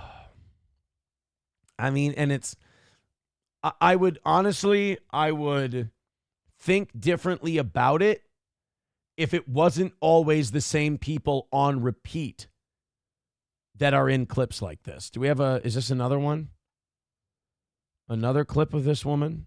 Oh, 57-second clip. Oh, God, what else did she say? going to use it because it's there. Yeah. And these people, these white Christian nationalists, one thing. Oh, here we go. White Christian nationalists. Yeah. You know, that's the other thing is you say, hey, my kid came to me one day and said they wanted to play with ballerinas instead of dinosaurs. So now I'm trying to give them puberty blockers and I'm trying to alter their biology. But we're the weird ones for saying that that's not okay. That is the craziest thing that's happened in the last 20 years is that the people who go, hey, maybe we shouldn't put children on puberty blockers that stops their body's natural biological process. Those are now the hateful, what did they call them, white nationalist Christians in the group. Well, then, I mean, if that position, if trusting the science, if that's now all of a sudden a white nationalist Christian position, then I guess that's the group I'm part of. That works against them is that they truly do believe that everybody believes the same way. They are not quiet about it. It's not about believing, Fatso. It's about, you know, oh, well, I just want my child to be who they feel like they are. Your body and your brain and everything else will tell you who you are through a process called puberty. We all went through it, and guess what? We're awkward as fuck, and it's really strange, and it's really weird, but it's a natural process we all go through to kind of flesh ourselves out as human beings. Puberty blockers are not allowing that to happen. And it is very easy to see what they're doing if you follow, make a separate account to do it so you don't like completely destroy your algorithm. Yeah, but I have a fake account and I don't do it really much anymore because Oklahoma has grown so large. But it's fucking insane. So these people get fake social media accounts so that they can follow certain people. That's insane. That is literally how we started of finding those things is following the Moms for Liberty accounts, getting into their group, seeing the stuff they talk about when they don't think that any of us are looking. And they will say, we want to go to this school board because they have this book in their library. We want to go, we saw that this, you know, the bomb threats that I spoke about was because a librarian made a silly TikTok. And then Ryan Walters. All right, this chick's going through menopause. She's fanning herself constantly. They think that these people are planning this stuff in secret. No. They're very open about it. They say, look, we don't like these fucking books that they're putting in. We don't like the rules that the school board is putting out there. We're organizing a protest. I mean, there's nothing secretive about it. Oh, geez, that's our next one. Red Fox Mad with $4.99 says Barry Sanders signed urinal from Pontiac Silverdome sells for $3,000. Some people will pay big bucks for the stupidest things. Why is that stupid?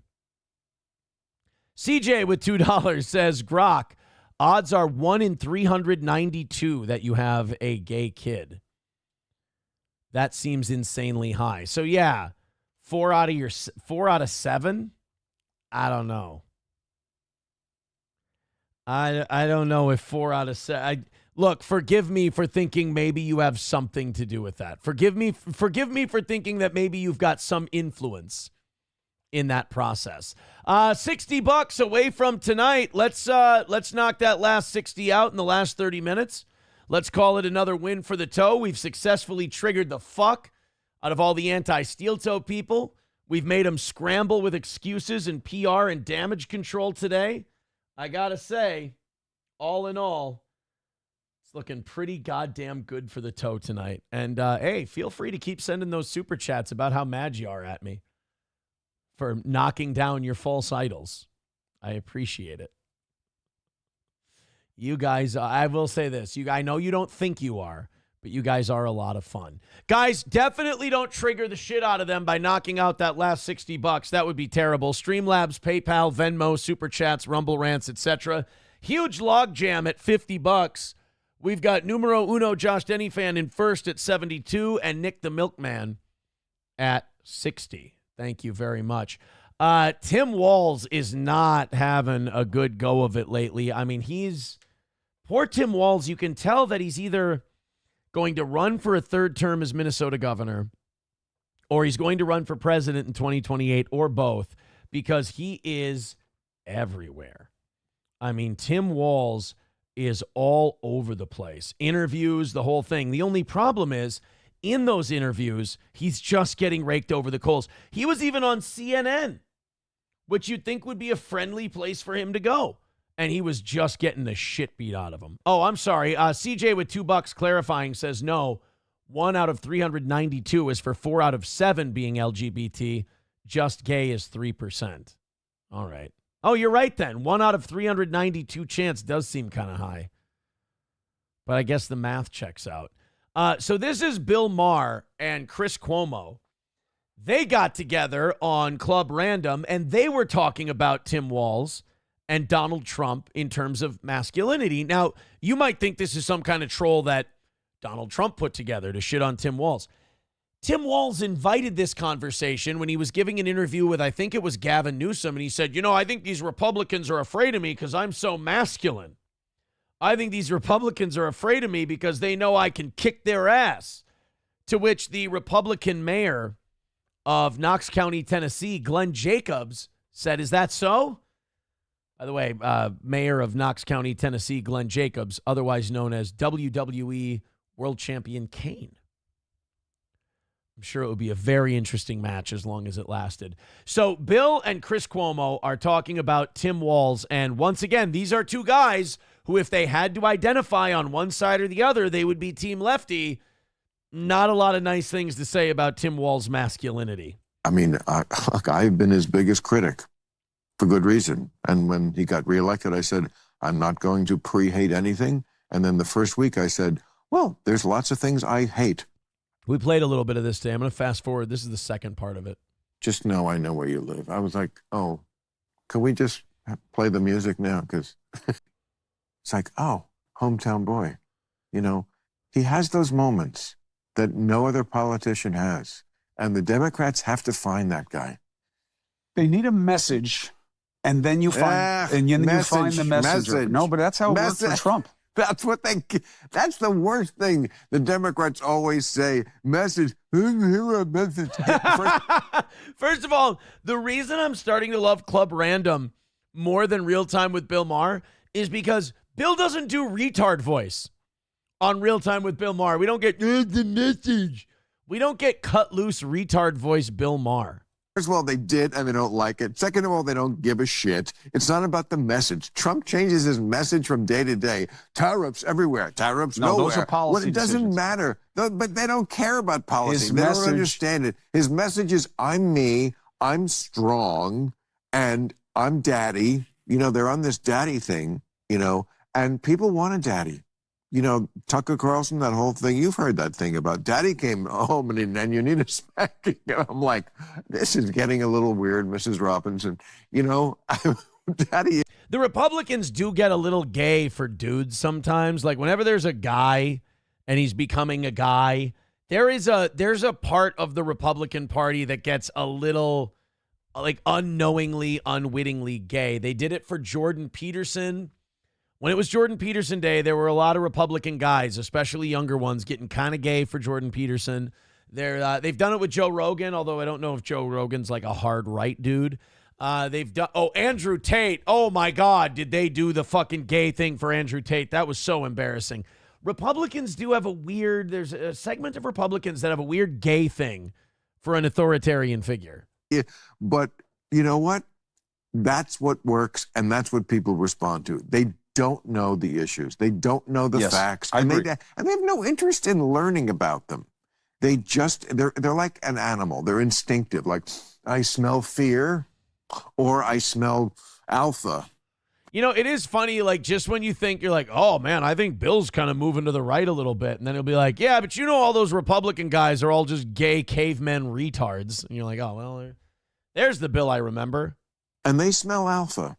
And Democrats have to come up with an alpha, and it's not Tim Walz. So that's the part I was waiting for. Our fucking governor, I bet you there's days where he wishes he never accepted that role of vice president because, oh my God, has it made him look so shitty. Now, don't get me wrong. I don't think it's affected his approval rating here in Minnesota. I think the people here in Minnesota are fucking stupid. They're dyed-in-the-wool Democrat. The people who love him, especially in the metro area. It doesn't matter that he took a $17 billion surplus and he's going to turn it into a $6 billion deficit.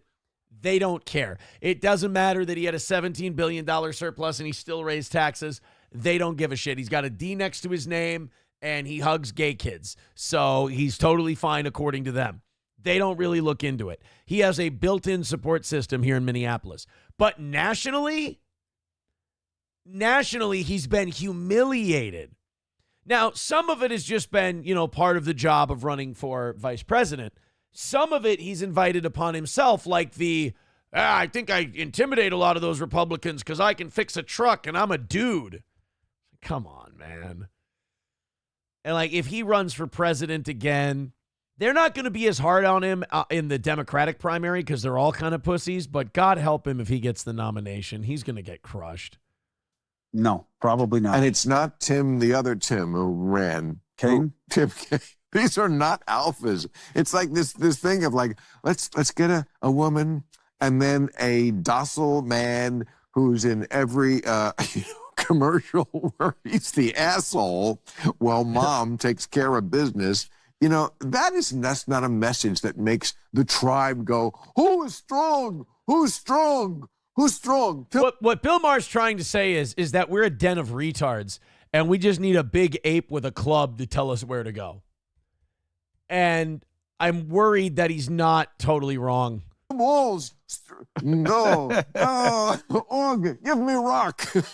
I need to kill myself because Tim Walz, that you give Bill a few drinks. He loves retard voice. You gotta appeal to people at a sort of post-civilization stage where we're kind of at on a primal level. You just do. And Trump does it better than anybody. You can tell Bill went to dinner with Trump, and it softened him a little bit. That's the thing. It's a lot more difficult to shit on someone. It's a lot more difficult to really say awful shit about even a guy who's the president, It's really difficult to say nasty shit about him when you've met him, you've sat down, you've had dinner with him, because now he becomes a person. Now he's not just a thing on a screen that you can shit on. He's not some character in the show you're watching on the TV box or on your phone. It's a guy. It's a human being now, and you've actually talked to him. And if you take those cheap pot shots, you feel a little more phony if you do that. Let's go to Hobo Chili says, I'm Italian and I hate my people. Don't be so hard on yourself because you kind of hate everybody. Taste Fairy Ialto says, maybe the Minnesota GOP can find a candidate who isn't a complete turd. Don't hold your breath. Don't hold your breath. Dive Bar says, Jesus, is Bill going to let the other guy talk? After Bill has a few cocktails on Club Random, he doesn't believe in letting him talk anymore. He just kind of, it's now just the Bill Maher monologue show, and Chris Cuomo is there as the sounding board, essentially. $60 away from today. Tampa Terry with $4.99 says, are you going to bring Lil Lemmy back as a mod to clean up your chat? That's what she is saying, brother. I love Lil Lemmy. She hasn't had the easiest go of it, in the last year or so, but by God, which of us have? So I like Lemmy. I think for a while there, she took that internet stuff a little too serious. Another one I kind of warned about that, but I think she kind of figured it out. I think she figured it out, I warned Will about that, and then a bunch of fucking animals on the internet went after his job or whatever. But I told him, I said, dude, you got a gravy gig. You got a good thing going here. Don't fuck it up. Don't fuck up that TV gig with this stupid, internet retard shit. And he went too deep in that internet retard shit and those crazy psychos. I said, those psychos are going to call your fucking job. And they did. And then they got mad that I was right. And they're like, no, Aaron did it. And it's like, no, Aaron was just right again. I mean, guys, you don't follow the smartest people. It's not hard for me to be the smartest guy or the sharpest guy. And I know I'm arrogant about it and I'm dickish about it. But when you sit there and you go, now I'm doing the retard voice. And then I sit here and I speak sense to you. And then you go, what are you talking about? And then I end up being right. How am I not supposed to be kind of a dick? $55 away from today's goal. Thank you, Tampa Terry, brother. I was actually listening to Bubba the Love Sponge the other day. And he was talking about Hulk Hogan and the Brooke and Linda and all that stuff. He kept saying Terry, and he kept saying when he lived in Tampa. And at one of the points, I thought about Tampa Terry. Tampa Terry, who said he shoots Merlot out of his cock that one time when he called into the show. A bit rich. Hey guys, you ready for Crowder to get kind of based?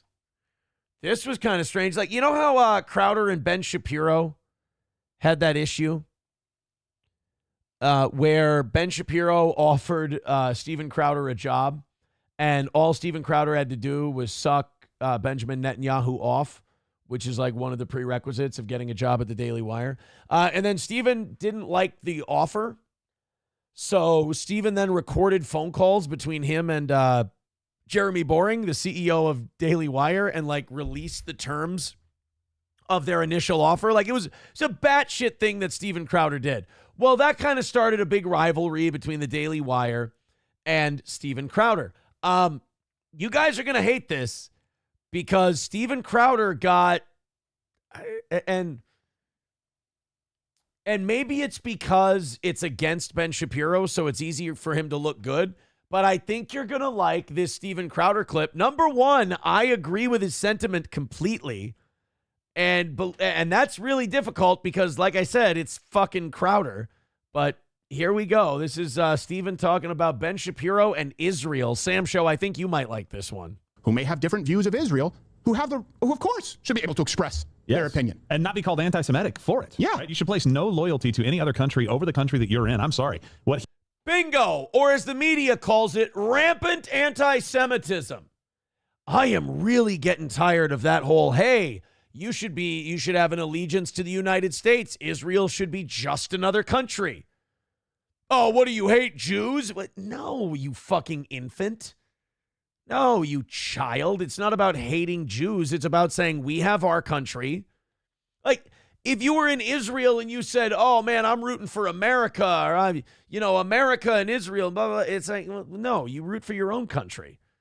If you don't root for America, that doesn't make you anti-American. That just makes you pro. If you look out for Israel first over America's interest, that doesn't make you anti-American. That makes you pro-Israeli. He said is fundamentally anti-American. Yep. I understand the point he's trying to make, but he made it in a way that crosses a line for us. You can have a loyalty greater than to the United States. That's to God. Mm-hmm. Fine. Not to a country. Right. If you have that loyalty to that country. Now they're finally starting to realize that Zion. Who the fuck is this guy? I don't want to hear from you. I want to hear from Crowder. Never thought I'd say that before. But now this guy is. Why the fuck is this guy yapping? They're never Trumpers, but now. I don't give a shit about the black guy. Get the black guy off the screen. Really? The rest of the thing is the black guy? I want the Crowder guy. Oh, for fuck's sake. Steven. Honky says, I'm ashamed to say I have 2 Crowder mugs from 2017 to 2018. But in that clip, Crowder was calling out Ben Shapiro for having dual loyalties, which I don't even know if Ben Shapiro has dual loyalties. I think Ben Shapiro might have straight up Israeli loyalties. And then America comes in a really close second. How about that? I mean, when that Kennedy stuff came out, and it was found out that, Israel, we wanted the Israel stuff redacted, and the Israeli intelligence might have played a part in the Kennedy assassination. All of a sudden, Ben Shapiro's big rant is, who cares who killed JFK? It doesn't matter. It's not important. It's as important as who killed, what did he say, Grover Cleveland or Chester Arthur or some shit like that? I mean, I don't think it's outside of the realm of reason to have the opinion that Ben Shapiro maybe has a loyalty to another country the same, if not more, than the United States. I just don't. Why does this guy got to go in there and ruin it? For once, I actually wanted to watch Crowder. Is this a new Ben Shapiro rant on tariffs on Israel? Jesus. For the love of God, stop, or at the very least, take the off-ramp. And so today is going to be a very big day for the president. not just because of what the markets do, but because of what he could say. So Prime Minister Benjamin Netanyahu of Israel is visiting. Oh, of course. Oh, I saw that today, too. We've got a clip on tomorrow morning's show. Netanyahu came to the White House, and Donald Trump started talking about how we shouldn't be at war with Iran. We shouldn't bomb Iran. We should come up with a peace deal with the Iranians. Benjamin Netanyahu wants us to take out the Islamic regime in Iran because it would be better for Israel, but he wants us to do the dirty work for him, much like we did in Iraq and Yemen and Syria and Libya and everywhere else. There were 5 leaders that Benjamin Netanyahu and the Israelis wanted overthrown, and we did 4 of them for him. And now they want the Ayatollah of rock and roll. And what you should have saw Netanyahu's face when Trump started talking about making peace with Iran. Oh, boy, did he look uncomfortable. Continue, Benny. Why are these tariffs on Israel so bad? Something about your diamond mining buddy you were talking about? The reason this is important is not just because of all these security-related concerns in Gaza and Iran, but more specifically with regard to the tariff war that's dominating the news. Netanyahu has already offered to go to zero tariff rates with the United States. Now, to be all right, go ahead. Go to 0 then. Be fair, Israel already had 0 tariffs on 98% of all product coming into the United States and has had a free trade agreement with the United States for 40 years. This, again, is why it was rather frustrating when the Trump administration put out a ridiculous chart last week, and it was a ridiculous chart suggesting that, for example, Israel had a 33% tariff and Boy, this guy seethes about Israel an awful lot for a fucking American. I didn't hear him breaking this shit down when it was Mexico. I didn't hear him getting this upset when it was Canada or when it was the EU or when it's China. But boy, he goes on and on for days on end about the Israeli one. Tariff rate on the United States. That's not true by any possible measure. That is a measure of trade deficit. It is not a measure of the actual tariff rates. But put that aside. President Trump can take the off-ramp here and get to 0 with... I bet you... Look, I don't doubt that you would love that, Ben. I don't doubt that you would think that's the best course of action for the United States. Or, I'm sorry, for Israel. But, God damn it, like pretending that you give a shit about America before Israel, while it's just very evident that that's not where your allegiance lies, it's annoying. And it's more than annoying because he's got fucking people that watch that Daily Wire and they think Ben Shapiro is like a MAGA, America First conservative guy. And he's so not. I mean, he's so not America First that he makes Crowder look reasonable. $55 away from today. Thank you, Dive Bar. It was McKinley. That's what he was saying. It was, I care about who killed Kennedy about as much as I care who killed McKinley. So, I don't really, he's got that bitchy tone to him, too. Makes it difficult. All right, guys, rally up. $55 away from today. Let's knock it out and call it another perfect day and a win for the toe. We did this morning. No begging. It's a no begging Tuesday. So we're not going to do the last 5 minutes. You guys are getting overtime. We're just going to give you extra time to knock out that last 55. Our way of saying thank you. We don't want to bother you. We just want to do a show. We've been having a great time today. Peaking out in the 360s tonight across all platforms. Thank you guys very much for that. Appreciate it. Hit like, hit subscribe, and hit follow. Streamlabs, PayPal, Venmo, Super Chats, Rumble Rants. We got some gifted memberships we could throw out. There's some people who don't have memberships in the chat still tonight. MSO letting us know that tonight he's decided he's against the goal. Uh-oh. So it's MSO versus the rest of us for the goal tonight. Well, hey, you know what? I'll give MSO this. He didn't do well. I mean, you guys got it down to like $90 right away tonight, so it's not. He didn't, it wasn't triple digits with 10 minutes left, and he went, "Oh, I'm against the goal tonight." He $55 away, hop, skip, and a jump, and he still stands up and says, "I'm against the goal." So if you throw in any money the rest of the night, you're throwing it in against our boy MSO. $55 away. Thank you very much. Throw it in. A lot of people over on the YouTube end not happy with Ben Shapiro. I haven't heard a lot about the Daily Wire and their issues, like the financial issues. they were supposed to be having. Remember that the Daily Wire was letting go of like 25% of their staff. Their CEO had quit. His assistant had quit. A bunch of the deck chairs are being reshuffled. It was, what was it, just last week? The Daily Wire looked like it had hit an iceberg. We haven't gotten an update on that. Balls Deep with $2 says, found $2 in my sock. Cheers. All right, everybody, sock check. Everybody with it. Let's see if we can do a sock check and knock out that last 55. Everyone pull it out of your socks. Put it on the table. Whether it's Venmo, PayPal, Streamlabs. Let's see who has the wealthiest socks in this program. Balls Deep so far, the sock money winner with $2. So dig in the socks. Let's see what you come up with. And let's see if we can knock it out. You know what? I mailed out everything today. We're all caught up on Stonies. We're all caught up on all of that stuff.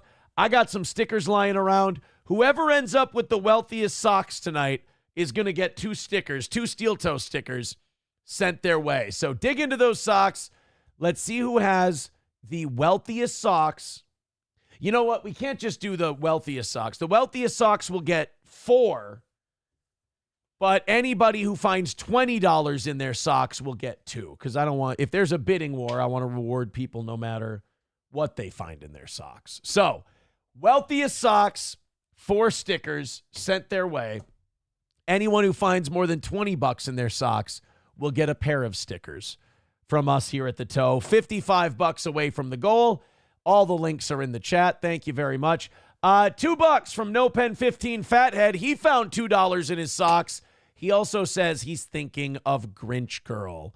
Oh, we haven't seen, who's the one he's usually thinking of? Whose tits does, is it No Pen? Crunchy. Oh, yeah, anytime Crunchy shows up. No Pen is always thinking about Crunchy's tits. The fucking pervert. All right, so the wealthiest sock contest continues. Ryobi, oh no. Ryobi with $2 says, I found this in my wife's prison wallet. All right, it's sock dollars and pussy pennies. That's the contest tonight. Thank you very much, Ryobi, for the $2, and we're about $50 away from tonight's goal. Mick Buster says, checking the neighbor's mattress now. All right, wherever you find it, when you throw it in, we'll see. We'll see. Kawasaki released something. The Japanese, I tell you what, were they weird before we nuked them? They were doing like the tentacle sex shit before we nuked them, right? Like, you can't blame Hiroshima and Nagasaki for them being fucking psychos. The Japanese just created a new robo horse that you can ride, and they're releasing it. I don't know what the purpose of this is. I don't know what demand this feeds, but we've got a clip of it here in just a second, and it's fucking trippy. But first, No Pen 15 Fathead with $2 says, Crunchy is my side piece. Thanks, asshole. Sorry, No Pen. Adam Simon with $1. Thank you very much. He found $1 in his sock. Everybody is digging through socks and prison wallets, as Ryobi said. And we're seeing who has the wealthiest socks tonight. So far, No Pen 15 Fathead has the wealthiest socks. He's got $4 socks so far. And we've got $50 left in tonight's goal. Dive Bar with $5. He found $5 in his sock. He says, oh, Goebbels rules. It's not Goebbels. Thank you very much. $45 away from tonight. Thank you very much. MSO says, is Crunchy still dead or in rehab? You hear that, Crunchy? Crunchy, if you're out there, MSO is making up rumors again. MSO is saying you're either dead or you're in rehab. All right, Dive Bar is now the leader in sock money, as it were. All right, Kawasaki and their new rideable robo horse. Let's check this out. Kawasaki 重工業は今日、大阪・関西 Looks more like a panther. No Pen 15 Fathead with $2 says, I stubbed my toe on a sock this morning. Oh, because it's full of... Ow. $6 for No Pen 15 Fathead in his socks. So No Pen 15 Fathead is currently the sock money leader, followed by Dive Bar with his 5. We're about $40 away from tonight's goal. Thank you, boys and girls. 万博に展示する水素で動く4脚ロボットコルレオを公開しました。2050年の移動手段を想定したコンセプトモデルで。Oh, okay, you know what? Fuck me. That actually looks pretty cool. I was totally playing this clip ready to shit all over this stupid thing. That kind of looks fun. 公開しました。2050年の移動手段を想定したコンセプトモデル。 Until somebody fucking falls down a mountain and dies because they thought they could take their robo horse out on the rocks like the commercial said. But, I mean, if it really does work that way, that's pretty awesome. で乗馬するように。 Does it hurt your balls as much as a real horse? You know, does it fuck up your ass the way a real horse does? You ever seen women who ride horses a lot? Just the flattest asses. 高り重心移動で操作します。タイヤでの走行が難しい山岳地帯。 Definitely can't do that with your robo horse. That is not a good idea. I don't know. Now I actually think it looks really cool, but it's probably like ridiculously expensive. Here's the commercial they have for it.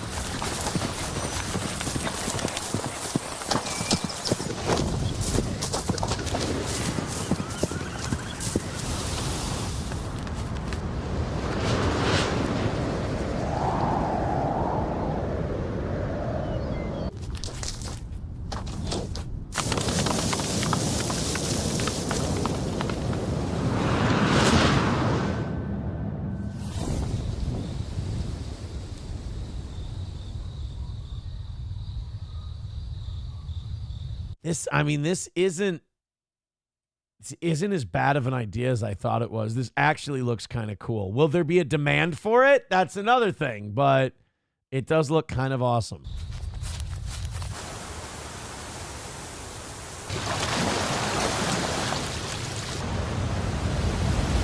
All right, you know what? This is a great idea to have this like dependable mechanical horse that doesn't get tired. You don't have to feed it anything else. Until you're like out in the middle of nowhere and you take it out where you'd usually go horseback riding. And then all of a sudden the fucking thing breaks down or it runs out of battery or something like that. I don't know. They're just, it just seems like there's more negatives to it that we're not thinking of. No Pen 15 Fathead with $2 says that horse has nothing on Tony Bow. I don't know who that is. Numero uno Josh Denny fan with $1 says, remember when Melton claimed a fan stole $1,500 he had crowdfunded and then never really pursued it or mentioned it again? Seems weird. He tortured Butch for years over much less. Strange. Yeah, didn't he take like 50 grand from his audience or something because he got pinched for drugs? And he was like Josh Denny said he was like crying in his kitchen. Well, numero uno, you're a Josh Denny fan. Yeah, didn't Josh say like Melton was crying and Josh Denny said, my life is over. I don't know what I'm going to do. And he basically took 50 grand from his audience. Claimed a fan stole $1,500 when he had crowdfunded and then never really pursued it. I'm sure he used it to grift. I'm sure he was missing his bills by about $1,500.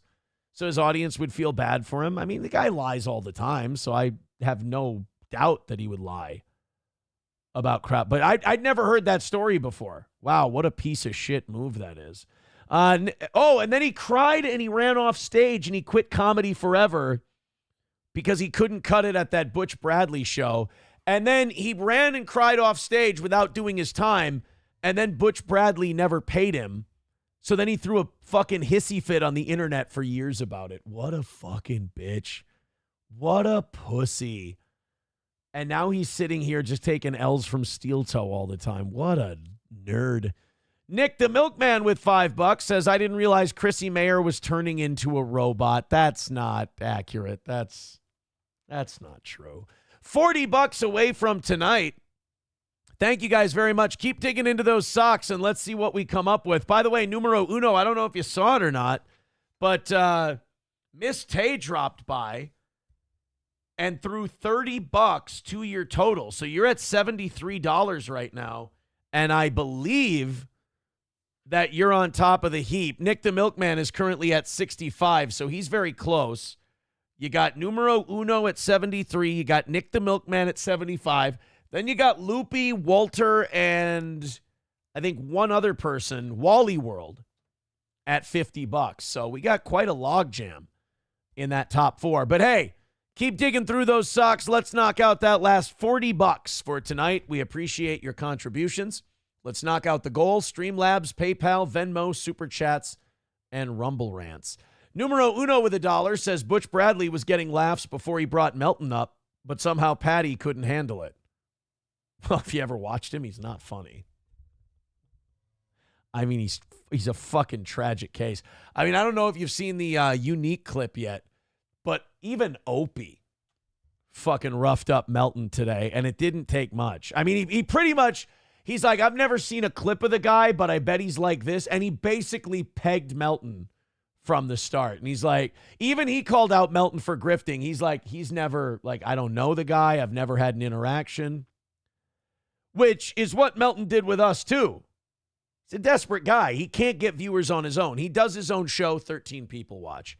He watches more entertaining people do shows, which, again, low bar. It's a guy who runs off stage crying at comedy shows. And then he can get a little bit of traction for a little bit, but then he becomes the lol cow that he is. Yikes. Thank you, numero uno, for the $1. I appreciate it. Honky says, watch out, Aaron. Melton's got the goods on you. He has proof you didn't pay late library fees in 2006. Was that from the 27 gigabyte file that he got from Nick that he illegally accessed from my information? Oof. Imagine having to do a cope stream about that because you got so humiliated today.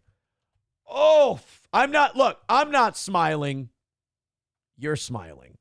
Pod Awful, join the pizza fund today. Podawful.pizza. Here's the guy who's been fucking crushing our numbers on Monday and Wednesdays. Fucking Jesse. Jealous of his set, too. It's really nice. When we get that new sign in here and I've got to redesign shit, like SP was asking me, she's like, if you could have anyone's set, who would it be? Because we gotta put a bunch of shit up and figure out how big that new sign's gonna be that we had made. SP was like, if you could have anyone's set, who would it be? And I was watching Jesse's coverage of Mersh from last night, and I was like, honestly, probably Pod Awful's set. If I'm being honest, it's nice. What can you do? All right, guys, let's continue. Let's keep going. Why the hell not? But no, stealing micro machines and moving away is probably, I mean, I don't know. If I had to say, it's probably way worse than getting busted and crowdfunding $50,000 for your legal defense because you got arrested for cocaine. I mean, stealing micro machines is really sick fucking behavior. I mean, saying that a fan stole $1,500 from you and using it to grift your audience, I mean, that's pretty shitty. But stealing micro machines, it's so passive aggressive, to be honest. Deutsch Chad says, just do a green screen. You can have any set. I've got 2 of them in the storage room. I didn't like the way they looked. And I know it was probably a me thing. And I know my lack of technological know-how is probably the issue, but I don't know. I'll keep working at it. Been camera shopping the last couple of days. You've never seen a bigger boomer when it comes to shopping for shit than me shopping for a camera. Looking up what each acronym stands for, looking up what I need that'll be best for streaming this or that and what's best for... I'm fucking hopeless. Every time I read a paragraph about a camera I want to buy, I'm Googling something every sentence to find out what it means. I'm fucking hopeless. $1 from numero uno Josh Denny fan. He says Josh Denny is one of the greatest entertainers of our time. No doubt. But he may not be an entirely reliable narrator. Well, if your narrators are him or Patrick Melton, who wouldn't know the truth if it hit him upside the head with a buffet table, I'd probably go with Josh Denny there on that one. Probably go with old Denny if I had to. All right, let's go to, this is actually terrifying. This is going to sound funny to you, This story is actually remarkably terrifying. So, have you ever thought of, like, you're on a walk somewhere, you're walking through the woods, whatever, just being gay, and you think, like, have you ever had a plan of attack for if you get attacked by some small animal? Like a fox, a badger, or something like that? Do you have like your guy plan of attack?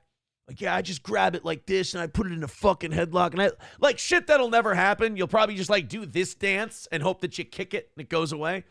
Well, one guy in Maine got attacked by a rabid fox. Now, I know a fox doesn't look like much, but a crazy retard rabid fox getting after you, it's gotta it definitely wins based on the element of surprise. Let's go ahead and take a look at this. Kennebunkport, Maine. A rabid fox causing mayhem. He did the dance. That's the dance I was talking about. That's the dance of the guy who's got a plan. If I ever get attacked by a fox or a skunk or something like that, I'm going to fucking elbow it, and I'm going to get down there, and I'm going to wrestle with it, and I'm going to take it under my control, put my fucking weight on it, and crush it. But instead, all you do is you do the elephant in the cartoon in the kitchen up on the chair, staying away from a mouse dance. That's all you end up doing. Look at that crazy fucker. Video capturing the moment Michael Martin got attacked by a rabid fox in his own backyard. Those fuckers are quick. I mean, they're tiny, and it looks like you could overpower them, but they're supersonic. I see my dog and getting into a tussle with something. This guy put a fucking suit on to be on the news. What an asshole. Teddy the golden retriever protecting his turf and his pet duck in a fenced-in backyard off Spiller Drive. Well, see, now that's the thing. Like, usually a dog will bark and go after a small animal like that, and that animal will run away. But if it's got rabies, it doesn't know what a backward step is. It'll just keep going until you have to either bite it to death or it's going to fucking take you out. In Kennebunk. Martin says that day he tried to get rid of the fox using a softball bat and a bow and arrow. It's such a cracked out fox that it's taken shots from an Easton and a fucking Hoyt. He said when he ran out of arrows, he ran to Walmart. When he returned, the fox was stalking him in the driveway when he got out of the car. That fox was under that grill behind me, waiting for me. Moments later, the attack. I can't believe this little bastard got me. I mean, I was just like, I have shorts on, I have boxers on, and sweatpants on. And so I say, that's it. I'm done giving a crap. Like, I'm going to put this thing down. Martin. Bro, could you pop that zit on top of your lip before you go on the news, though? I mean, can we get that?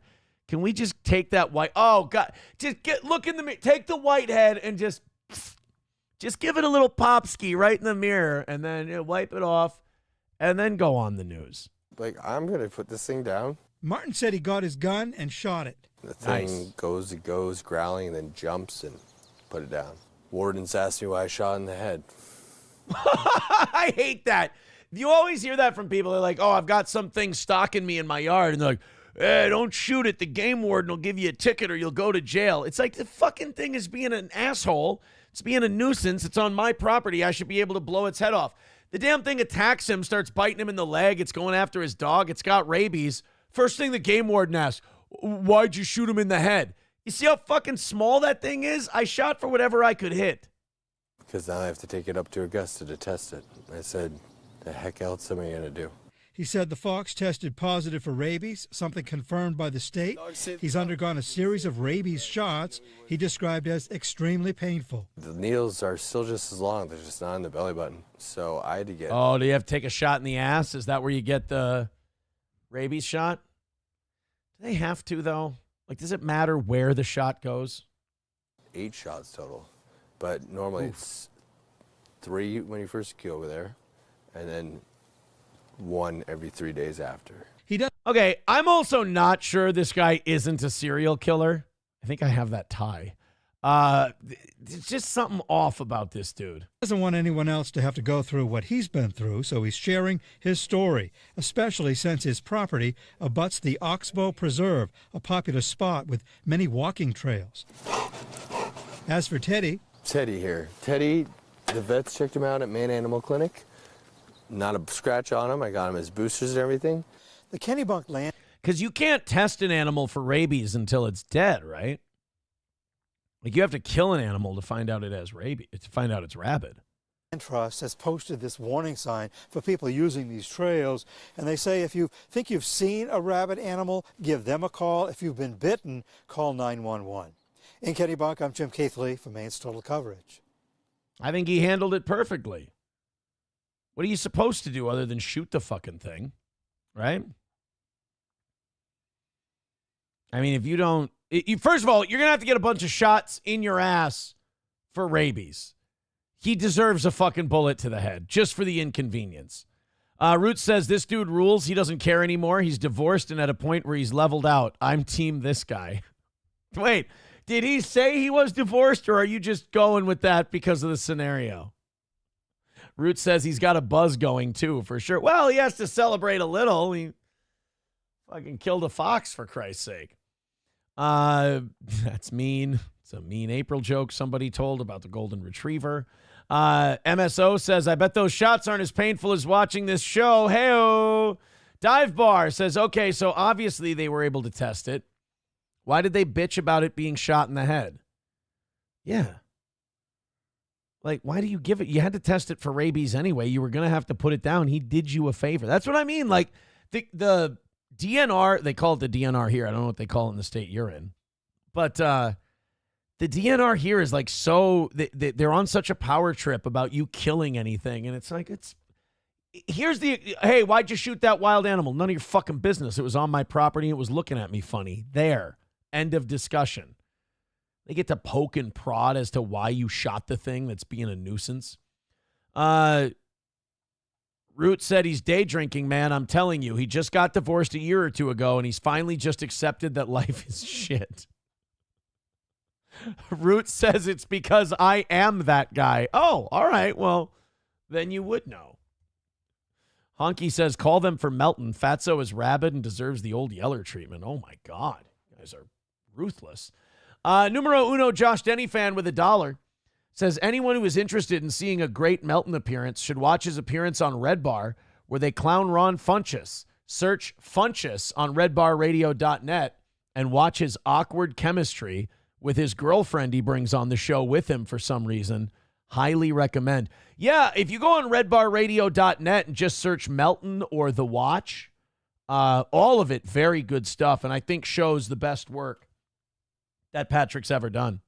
Go to redbarradio.net, search The Watch or Melton Watch or just Patrick Melton, and you're going to see, I mean, it was so funny that Patrick had to go into hiding. No Pen 15 with $2 says we should do a steel toe rabies walkathon. And then at the end, we put all of you down and have you tested for rabies. Does that sound good? $30 away from tonight. Finish it off. Let's team up and call it a win for the toe. Great night, you guys. Thank you so much. We got a little bit of time left. Dig into those socks, throw a couple of bucks our way, and see if we can't get that last 30 hammered out. Or if you want to be so generous that you want to be the last $30, go for it. There's Balls Deep with 3. Never mind, we're 28 away from tonight.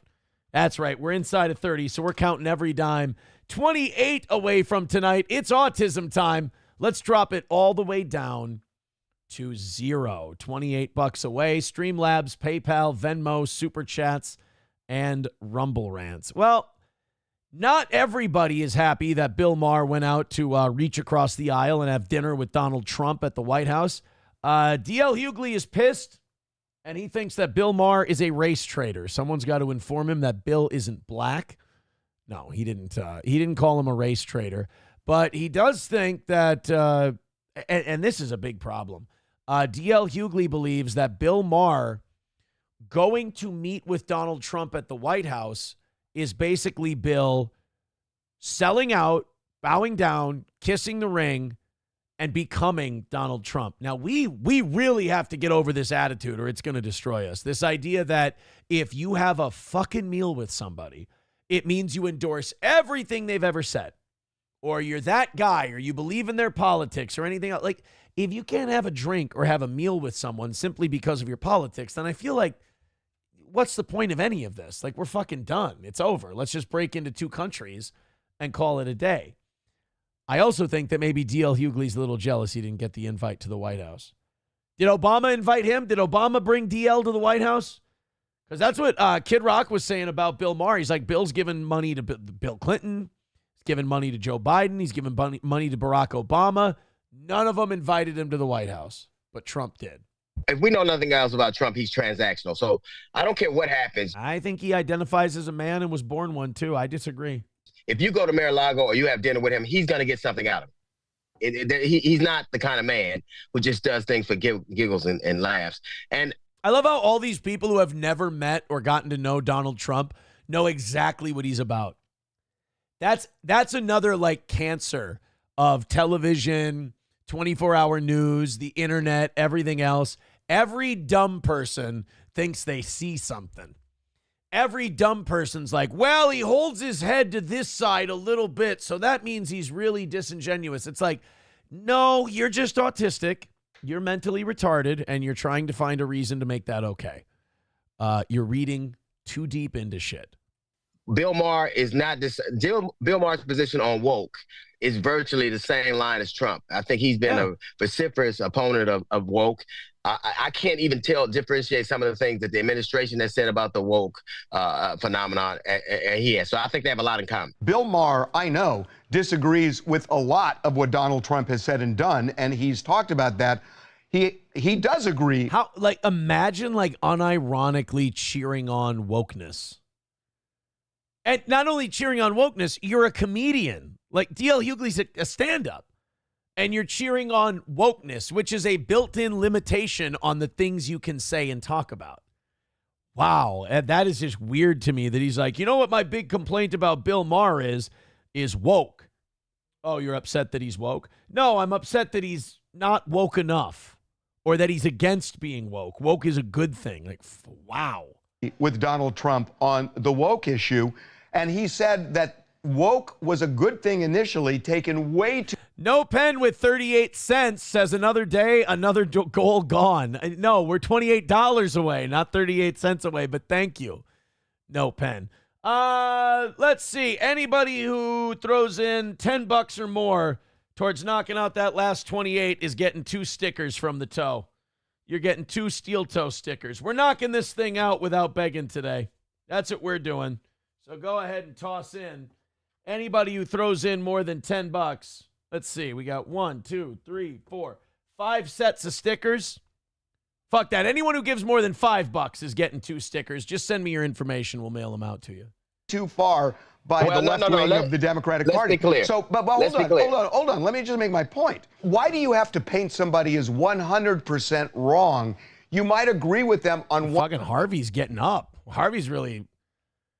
The fuck is going on with this shit? Like, Bill Maher goes to dinner with Donald Trump. Now liberals are fighting with each other about who's the right kind of lefty. Like, I feel like the left part of the spectrum, like if you draw a line down the middle, here's conservatives and reactionaries and the righties and the Trumpers over here. And then on the left side, I feel like it's all fracturing into like 6 mini fiefdoms. You know, whereas on the right, you basically have like neocons and MAGA people.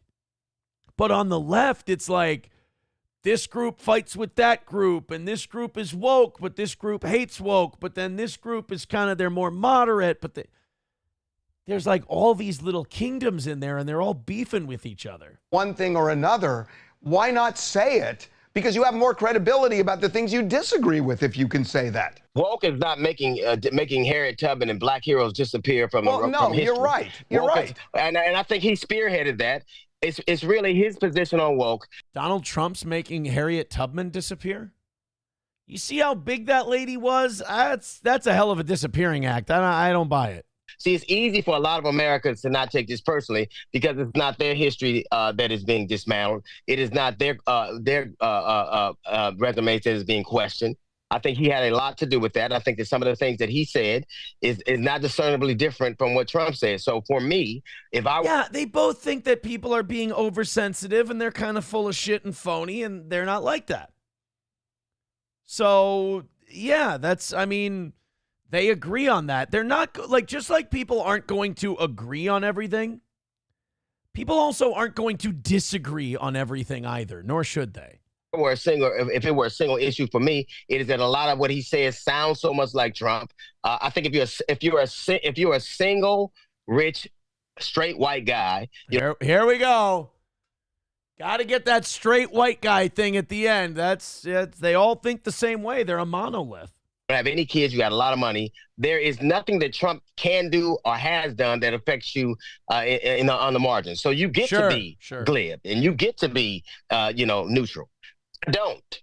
So I'm not angry at him doing it. I just think that he has said some things I find terribly offensive. I think that he has been a spearhead and a speaker for the anti-woke. And, it's too bad because I've always thought DL was kind of funny, but really ever since the first Trump administration, DL has kind of been broken. But each year he kind of gets worse and worse. Like he's infected with this parasite of wokeness to the point where now he thinks it's a good thing. He thinks it's his ally. You think wokeness is your ally? I don't. That's too bad. I've always liked DL Hughley too, but it's just that whole thing. Oh, if you're a straight white man, you don't get to be worried about anything. You don't have anything to be worried about. Okay. It's boring at this point. Like it used to be offensive when people would say shit like that. Now it's just boring. Nick the Milkman with $10. He's getting stickers. So is No Pen 15. He says Aaron might be a begging beggar who begs, but it's still better than a lying liar who lies. Thank you, buddy. Numero Uno with $1 says I prefer magnets.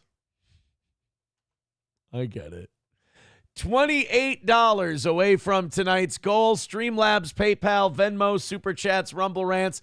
We're not going to do the last 5-minute thing. We were able to knock out this morning. Let's get tonight taken care of, and let's call it perfect. Everybody throw in a couple of bucks. And, there's numero uno Josh Denny fan with $10. Says Aaron is a gaying gayer who gays. All right, here's what we got. I got Nick the Milkman with $75. I got numero uno Josh Denny fan with $86. So Nick the Milkman is 11 away from numero uno. We're $19 away from tonight's goal. So if you guys want to battle it out a little more and the rest of you want to throw in 10, 15, 20 bucks, get some stickers for yourselves, go for it. Go for it. Numero uno's getting these sent out to him tomorrow. Everybody throw in a couple of bucks. We're only 19 away. Let's call it a win for the toe and another perfect day. Appreciate it, boys and girls, with no 5-minute beggy rally. Isn't that nice? Isn't that something? Let's hammer out the last 15 or 20 bucks and call it a win. MSO says, let him sweat that 19. Now, what, MSO, why would you say something like that? Why would you tell me to sweat the last 19? That's fucking hurtful, buddy. Guys, do you really? You know what? No, I agree with MSO. I want to sweat for that last 19. In fact, I want that last 19 to come in after the show's over. I don't even want it to come in during the program tonight. Numero uno with $5. That's going to bring him up to $91 tonight and bring us $15 away from tonight's goal. He says magnets or go fuck yourself. What? What did I do? What did I do to deserve such disrespect?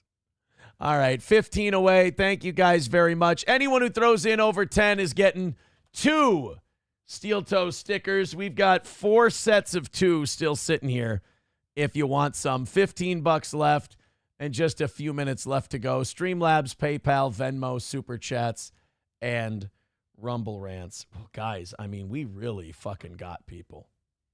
We really fucking riled them up today. Oh, wait a minute. Now they're really going to be pissed.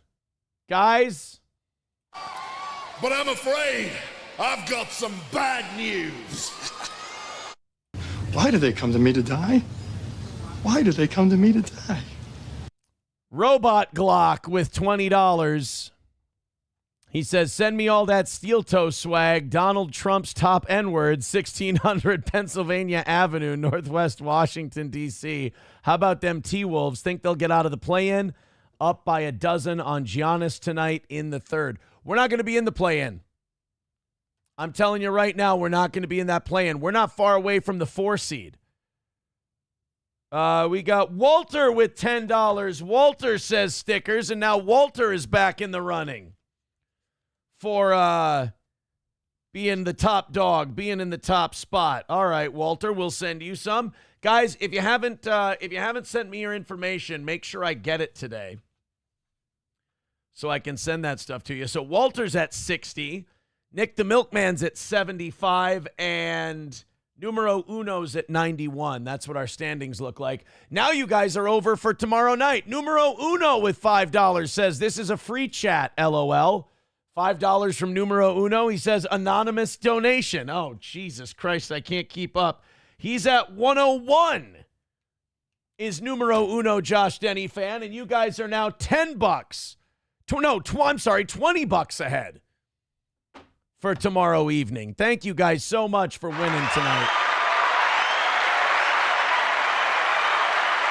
But no, I don't think the Timberwolves are going to be in the play-in. We are tied for the 5th seed with the Clippers. We're a half game back of the Nuggets. By the way, why did the Nuggets fire their head coach? I mean, they're looking right down the barrel of a 50-win season. They've got home field in the first round or home court in the first round of the playoffs. Did I miss something? I know Denver had a lot of expectations. I know they've got a talented roster, but I can't imagine firing any coach when you're the 4 seed. Timberwolves, they win tonight. They jump ahead of the Clippers and the Warriors. And right now we're up 8 on the Bucks. And the Bucks, that's one of the toughest games we've got left. Because the Grizzlies are mid.